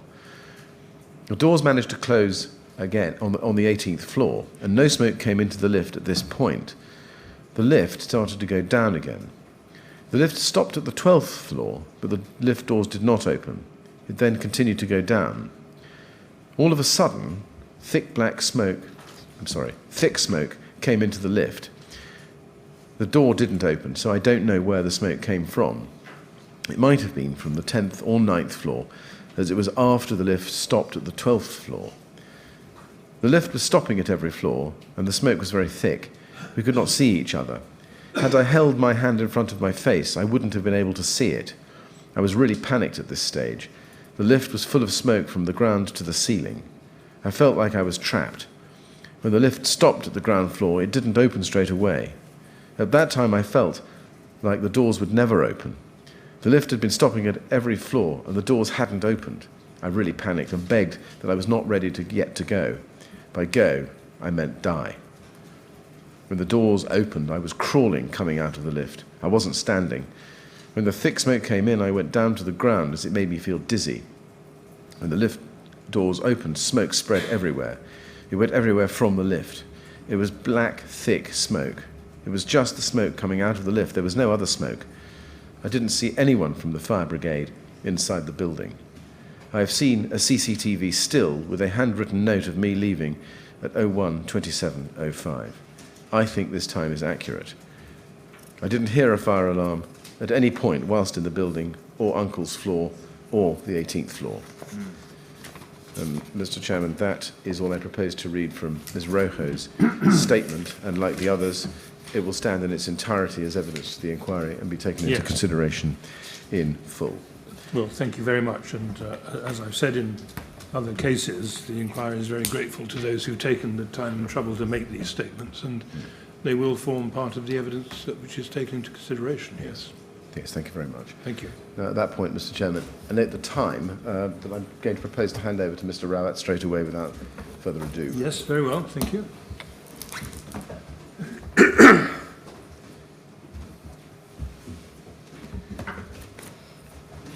Yes, Mr. Rawat, when you're ready.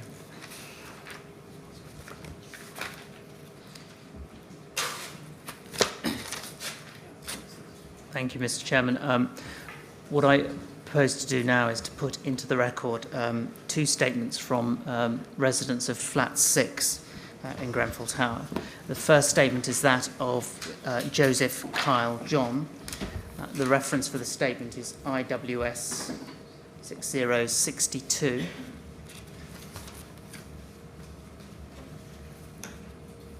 Yes, very well. If we go to the last page of that statement, it's page 10. That's on the screen now. We see that it's signed, dated the 13th of April 2018, and accompanied by a statement of truth. If I give some context, Mr. Chairman, first, Mr. John and his then partner, Leanne Jackson LeBlanc, moved into Flat 6 on the second floor of Grenfell Tower in early 2017. And Ms. Jackson's brother, Kareem El Ansari, moved in with them shortly afterwards. The couple had a young child who, in fact, had just been born the year before. They were at home with their child on the night of the 13th of June 2017. Mr. El Ansari was not at home. And with that, if I pick it up with Mr. John's statement at page 3, please. And from paragraph 11. I was indoors with Leanne and our son. They were both asleep and I was up watching TV. I was watching a movie, but I can't remember what it was. I think it was just after 12 a.m., but I'm not sure about times. I was just about to go to bed. I was hearing a lot of noise on our floor and outside the building. I looked through the window in our sitting room to see what was going on. I could see a fire engine outside. I opened our front door to see what was happening. I went out onto the landing and pushed open the door to the stairs where the noise was coming from. There was a big computer monitor on the floor. There was a firefighter kneeling down on the floor doing something on the monitor. There were 4 or 5 firefighters on our floor. They were watching what was on the monitor. There was a hose coming out of the lift stretching along the floor of the lobby. No one was holding it or using it. It was just lying there. I asked them what was going on. One of the firefighters said, "There's a minor fire in your block. Go back inside and wait for further instructions." There was no smoke or fire at this point in our flat, on the landing or in the stairwell. I told them, "I have a young baby and a disabled person living with me. What is the procedure for getting them out?" The firefighter replied, "Go back and wait for further instructions." I went back to the flat and woke up Leanne. I told her that there is a fire in the block. She started panicking. She went into blind panic. She just wanted to get out. Our first priority was, and the name's redacted, but it's a reference to the couple's son. I said to her, "Don't panic. They've told us to stay where we are and they will come to get us." I was trying to calm her down and reassure her, but she was really panicked. She wanted to leave the flat straight away. I was telling her that they were going to come and get us and we needed to wait for them. There was a smoke alarm in our kitchen, but it didn't go off while we were in the flat. I didn't hear any alarms going off. After 20 to 30 minutes, no one had come to get us and I started to smell smoke. It smelled like plastic, like burning tyres. I looked out of the window and I could see smoke and fire burning, going up the outside of the building. There was a car at the bottom of the building. I could see the reflection of the fire in the windscreen, so I could see the fire moving upwards.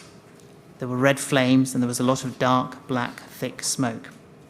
I could hear the fire was shattering the glass of the windows in the flats above me. People were screaming and people outside the building were calling out, "Get out, get out." I started panicking. I could see the people on the walkway who were shouting at us. I don't remember anyone in particular. There were no firefighters or police on the walkway at this stage. The people shouting were from the community.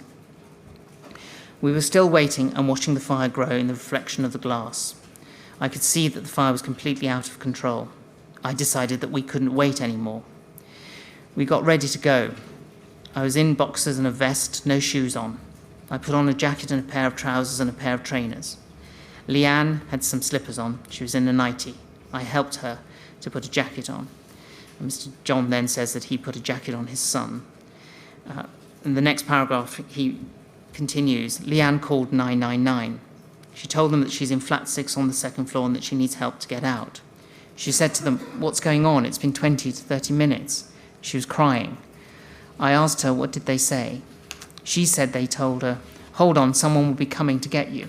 She was panicking, crying. My son was crying now. I thought about the window. I pushed my head out of the window and saw the flames on the side of the building. I felt that the only way out now was the window. I knew the window would open wide enough for us to climb out. I didn't know where the fire was. I didn't want to risk going into the stairwell. I knew that people would help me if we went outside the window because I could see them shouting to me. So I decided to get out. I didn't want to risk opening our front door. I could smell smoke from inside the building and thought that there would be smoke in the lobby and the stairs. It was just one flight down, but I didn't want to take that chance with my son, who was so young and so fragile. We left everything, lost everything. We didn't take anything. I said to Leanne, "Let's go." I told her, "If you're with me, let's go." He continues in paragraph 17. On our floor, we had access to Grenfell Walk. There was a passageway connecting the tower to the walk, but it was blocked by a big gate. It's a black gate, nearly twice my height, and it goes the whole way across, touching onto our short wall. I knew it was always locked, but I tried it anyway. Some people tried it as well. The gate is always locked to secure access to the tower. Otherwise, you would be able to get right up to the window of our sitting room. I used to hang washing out of the window. The lock on the gate was very strong. It was a big C lock. The window opens outwards a small way. I had to break the hinges to force it fully open. I took my son and climbed out. I told my partner I would come back for her. I climbed over the gate and handed my son to a complete stranger. I handed him to a Muslim lady who was wearing a headscarf. She was with a man who I presumed was her son. He was one of the people who helped me. I swung, and name's redacted, but it's a reference to Mr. John's son, over the gate, and her son reached out to take him, and then his mum took him. Then I went back for Leanne. It was a lot of drama to get her out. I climbed through the window with her. I took her out to the passageway. We couldn't pass through the gate because it was locked. We had to go around the gate, and I had to get help to bring her over. It was scary, frightening. I had to carry her out in my arms. The scariest part was on the corner when we were trying to get her round the gate. We were on the second floor, so there was a big drop. One wrong move and we would have fallen. God was with us. I climbed up on the gate. I told her to go sideways on the wall. There were 2 Muslim men who helped me to scooch her over the wall. We kept moving over until we cleared the gate. She was terrified, frightened. She had no belief that she could do it. She was crying, telling me she can't get up on the wall, she can't climb, she's in pain. She held on tightly to the gate, and then we had to take our time and slowly scooch her over until we cleared the gate, and there was people there to help us. It was risky, but it was our only option. We got Leanne out onto Grenfell Walk, and then I was looking for my son. The woman who took him was sat down with him. I hugged her, thanked her, and she gave me back my son. Leanne was crying. I told her to sit down. It was deep. We sat there and witnessed everything. Mr. Chairman, I just want to read 2 further paragraphs from the statement which refer to what Mr. John then saw once he was outside the tower. Yes, right. And if I go to paragraph 22, which is on page 6, he says there, "The fire had red flames, and then later on I also saw blue flames, like it was 2 different types of fire. The smell of the smoke was very terrible. You could smell the plastic. I've never smelt anything like that before. The blaze was massive. Things were blowing up. Glass was breaking, popping. Like if a glass gets too hot, it shatters. You could see shards of glass falling down from the building.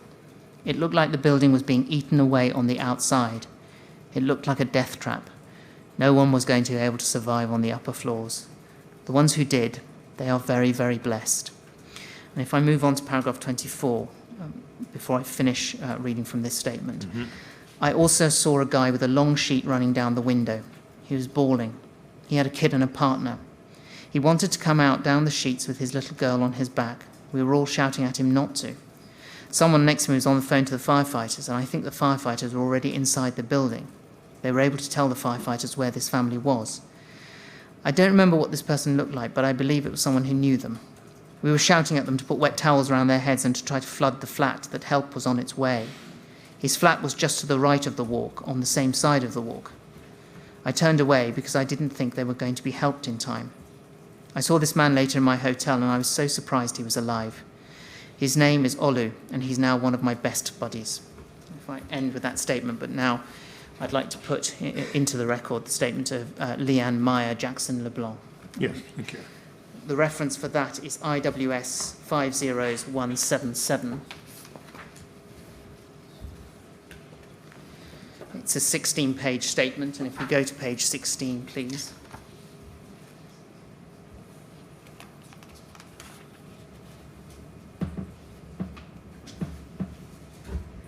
There is a statement of truth signed and dated 18th of May 2018. There are no exhibits accompanying the statement. If I would like to just read a part of Ms. Jackson LeBlanc's statement, and that relates to her account of the events around the fire itself.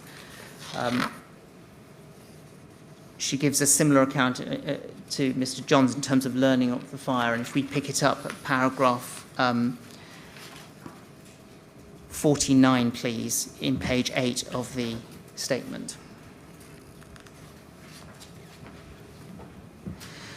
In paragraph 49, she begins, at around 1 a.m. I woke up, and then she continues, I could hear a sound, but I was not entirely conscious of the sound as I was still asleep.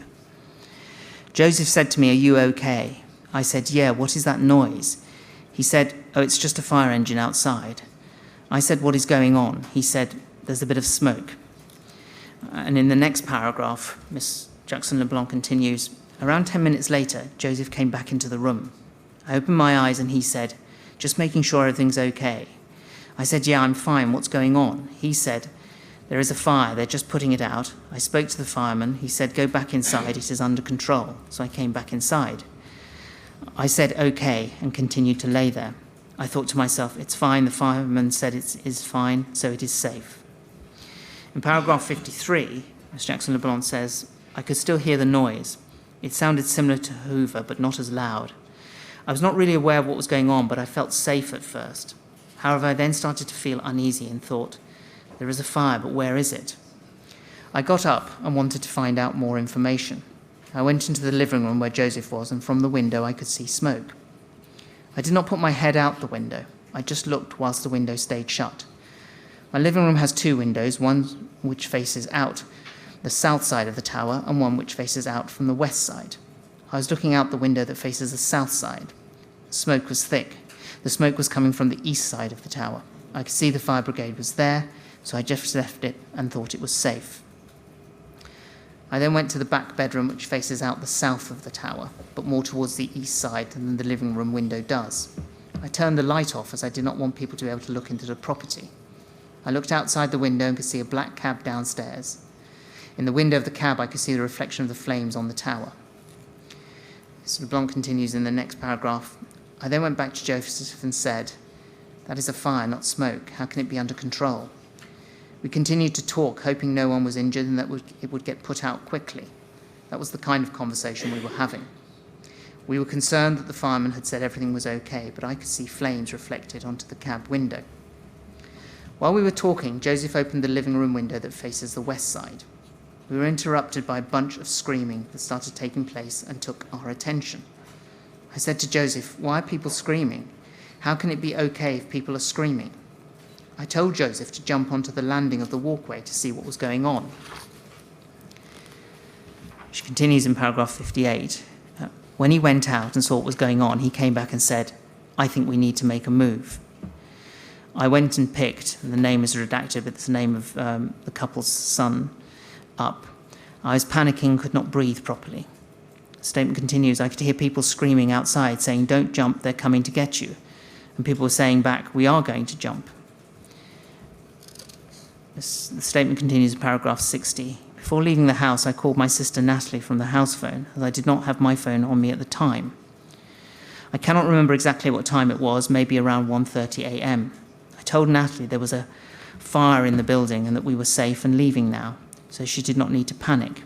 I cannot remember what her response was. Joseph took, and it's the name of the couple's son, from me, and put his coat on and headed over to the south side living room window. He passed, again it's a reference to the couple's son, back to me and opened the window. He then jumped out the window onto the landing. I held, this reference to the couple's son, out the window to pass him to Joseph.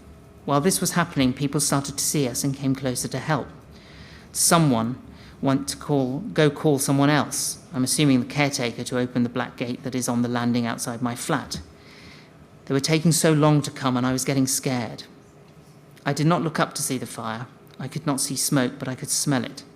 The smell was so strong it made me feel like it was really close. A lady came and asked if we want help and to look after. It's the name of the couple's son, again redacted. Joseph passed the couple's son over the gate to the lady. I did not know who this lady was. Ms. Leblanc's son was not crying at this point. He was just looking around at everything. At this point, more people came to help, including Hanan Cherbika and her husband. In order for me to get over the fence, I would have to climb onto a wall and climb around the gate. I started panic as this was not something I felt I could do. I saw the drop from the wall to the ground, which I later found out was 20 feet. My legs were shaking. Joseph got me onto the wall and I was sitting on there. He helped me stand up whilst I held onto the gate. He guided my foot onto the next part of the wall. When I got to the part of the wall that was past, Elias grabbed me and took me off the wall. Joseph then followed. And that's where I pause in reading that statement. Yes, thank you. Mr. Chairman, I have another statement to put into the record at this stage, and that is the statement of Karim El Ansari. And it's a statement, the reference for which is IWS 6088.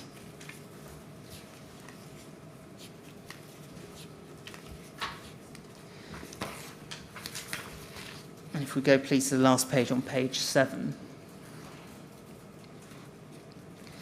The statement is accompanied by a statement of truth. It's signed and it's dated the 10th of May 2018. Yes. As I explained a little earlier, Mr. El Ansari is the brother of Ms. Jackson LeBlanc. He wasn't there on the night of the fire itself, but he did, once he learnt about it, return back to the tower. And if I pick it up, please, at page 3 of the statement in paragraph 26. Mm-hmm.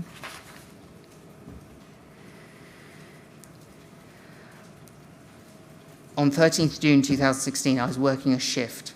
I got a call from Leanne. I'm not certain what time it was, but I think it was around 1:30 a.m. She said, "The building's on fire." I asked her if she was okay and told her that I was on my way. She told me she was fine as she was outside. When Leanne was called, I was very worried about her and the redaction is a reference to Miss Jackson LeBlanc's son, as Leanne is disabled and is unable to walk. I was thinking about how she would be able to get out. I always cycle home to and from work. I started cycling faster and faster. I saw a fire engine pass me. I got to the tower around 2 a.m. as it takes around 40 minutes to cycle from Shoreditch. When I was driving towards the tower, I could see the fire from Ladbroke Grove, Notting Hill. The tower looked like a giant candle had been lit, and the sky was bright around the tower. I could see a bit of smoke.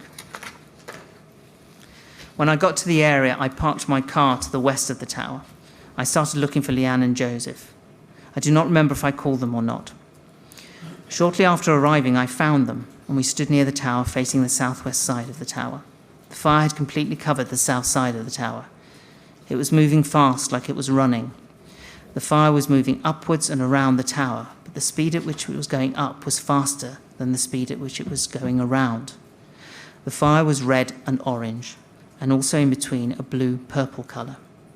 It was not just a straight red colour like a normal fire is. The smoke was thick and black. I could feel the heat from the fire on me. I could smell burning plastic and smoke. At one point, I'm not sure what time it was, but I know that the sun was starting to rise, so it was around dusk. I tried to go into the tower. I saw a man with an axe. He was not a firefighter, and I did not know where he got the axe from. He was going towards the tower from the landing by Grenfell Walk. He managed to get into the tower through a window. I was behind him as I wanted to go in with him. However, I was stopped by a firefighter just as I climbed onto the window. The firefighter told me, "Do not go in." I told him that someone had just gone in that I wanted to go into to help. He responded again, telling me not to go in. I climbed back down the window and went back onto the outside landing and stood with Leanne and Joseph. I tried to find different ways of getting into the building, but the police and firefighters kept stopping me from going in. There was also riot police that blocked me from getting closer to the tower. I told them that I know first aid and how to do CPR, but they did not take any notice. I felt very frightened and scared. I could see people at their windows and I was scared for them. I could see people with what looked like Christmas tree lights out of their windows and torchlights trying to signal to the firefighters. I could hear screams and crying. I saw a man around the 10th, 15th floor that was trying to climb out of his window with his bed sheets. I felt angry with the police and the fire brigade. The police were pushing me away. Coming into the morning, I'm not sure what time it was, but it was getting brighter. I had been walking around the area trying to find a way to get into the tower. I eventually realised this was not going to work. I ended up on the main road near to Latimer Road Station. I saw a medical van and told them that I'm a certified lifeguard and whether I could help. The medic said, "It's okay, we have it under control." I noticed a big case of water bottles next to the van, so I took it and went back towards the entrance of the tower. When a firefighter would bring out a survivor, an officer would take them to the medical vans. Whilst they did this, I handed out the bottled water. Most of the survivors took it, but some did not want any water. I was standing around 2 swimming pool lengths away from the tower, maybe around 50 feet. I was stood within the area that had to be barricaded by the police. I had tried to go through the barriers earlier in the night, but been stopped by the police. However, when I was carrying the water, no one tried to stop me from going past the barriers. And that's where I propose to stop with that statement. Right. Thank you. Mr. Chairman, one more statement that we can put into the record at this stage, and that is the statement of Mohammed Ahmed. The statement references IWS 401113.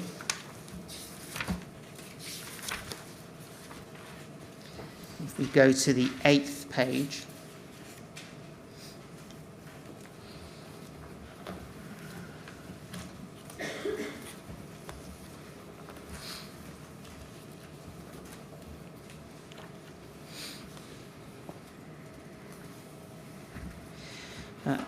the statement carries a statement of truth. It's signed and it's dated the 3rd of October 2018. And accompanying it are 4 exhibits labelled MA1 to 4, but the collective reference for those, so that they can be put into the record, is IWS 401155. If I could return back to the first page of the statement, please. In the statement, Mr. Ahmed explains that he lived in flat 102 on the 13th floor of Grenfell Tower. His wife, Randa Al-Arasi, has already made a statement which, I'll be corrected if I'm wrong, but has been put into the record. The couple were living in flat 102 with their 2 children at the time. And if I just pick up, before going to Mr. Ahmed's account of the night, just 2 paragraphs from an earlier part of his statement. And the first one is on page 3 of the statement, paragraph 18. And this is in the section where Mr. Ahmed is dealing with the refurbishment. And he says, "I think they told me that fire alarms were going to be installed in the hallway. I remember seeing them working on both sides of the lifts on something that was there before the refurbishment. I asked them what they were doing, and the workmen told me it was to do with fire. It was metal, and inside the wall, it looked like some sort of vent. It was from the floor up to about 3 feet. And if we go to the next page, paragraph 25, Mr. Ahmed has this to say about his flat, the door to flat 102. My flat door was not changed in the refurbishment. It was a door that would not shut automatically and you had to pull it shut. I think there was a fire alarm on the ceiling in the hallway directly outside the lift, but I have only ever heard the smoke alarm ringing in my flat." If I turn now to the account of the fire, and Mr. Ahmed's recollection of the events of that night. It begins at paragraph 28, and he begins paragraph 28 by saying, Tuesday, 13th of June, 2017. It was a normal night in Ramadan, I had broken fast with my brother and work colleagues at a restaurant. And he then continues, at the time of my police statement, I thought that I had got home at about 12 midnight. I have now, though, been shown a still from a CCTV camera from the downstairs lift lobby area that shows a time of 0028, so it was slightly later than I had initially thought. I took the lift up to my flat on the 13th floor. The kids were asleep in their room, and my wife was with 2 female friends in the living room. After I had been back home for about 20 or 30 minutes, I heard a fire engine siren. I looked out of the sitting room window which looks towards the leisure centre and saw a fire engine by the building which had come in from Grenfell Road area. About 5 minutes later, I saw another fire engine. It was lost and had gone past the entrance to the tower on the road where the rugby club was. I then moved to paragraph 32, which is on page 5. Mr. Ahmed continues, I went into the kitchen and got on the table to get higher to look down. I did not open the window because it was locked for my kids' safety. When I looked out of the window, I saw the trees below reflecting the light from the building. It was a light that was moving. The trees should have been dark, but I did not realize that the light was from a fire. I didn't know what it was. Then someone banged on the door really hard, like somebody was scared. My wife and friends said that we should not open the door, were scared that someone was coming to attack us. I looked through the spy hole in the door. I could not see anyone. I opened the door and smelt smoke. It was a very strong smell. I did not see any smoke or anybody in the lobby. The statement continues, I went back into the flat and told everyone we had to leave. Mr. Ahmed then describes how he picked up one of his children and one of their guests picked up the other. And he continues, my police witness statement suggests that we all left together, but in fact, I went first with the children and one friend, and my wife and her older friend stayed in the flat and came a short while later. Before leaving my floor, I knocked on all my neighbours' doors to alert them, but no one answered. I'm not sure if I've seen a sign in the tower, but I knew from general knowledge not to use the lift if there is a fire. We therefore opened the door in the lift lobby area and went down the stairs. I didn't see anyone else on the stairs, and although the smell of smoke got stronger as we went down, I did not see any smoke until we reached the 4th floor. On the 4th floor, I saw 2 or 3 firemen who were wearing masks. One of them was at the door to the lift lobby area for that floor. It looked like they were trying to unwind a hose. They were panicking and told us not to stand and just to go down. We did not stay there for long, a matter of seconds. There was thick, black smoke coming from the hallway into the stairs. The smoke was very thick and had a strong taste like metal. The smoke was only on that floor, and we passed through it as we went down. We continued down to the 3rd floor, where we had to change stairs. The door out of the stairs on the 3rd floor was closed, but we just pushed it open. Then we went down the 2nd stairs to the ground floor and out of the tower. I've seen a still from the CCTV system at Grenfell Tower that shows myself and my daughter at the bottom of the stairs and is timed at 1:22:17. Mr. Chairman, that's all I propose to read from that statement. All right. Yes, thank you very much. And that is, in fact, all the reading that we have for this morning. Yes. Well, again, I think it's right I express my thanks to those who've made these statements, and they will, of course, form part of all the evidence before the inquiry and will be taken into account. Thank you very much, Mr. Chairman. Thank you. So, is that it for the morning? It is, and we have a witness scheduled for 2 o'clock. Right. Well, in that case, we'll break now and have a slightly longer break than usual and resume at 2 o'clock then. Thank 2 you, Mr. o'clock, Chairman. please. Thank you.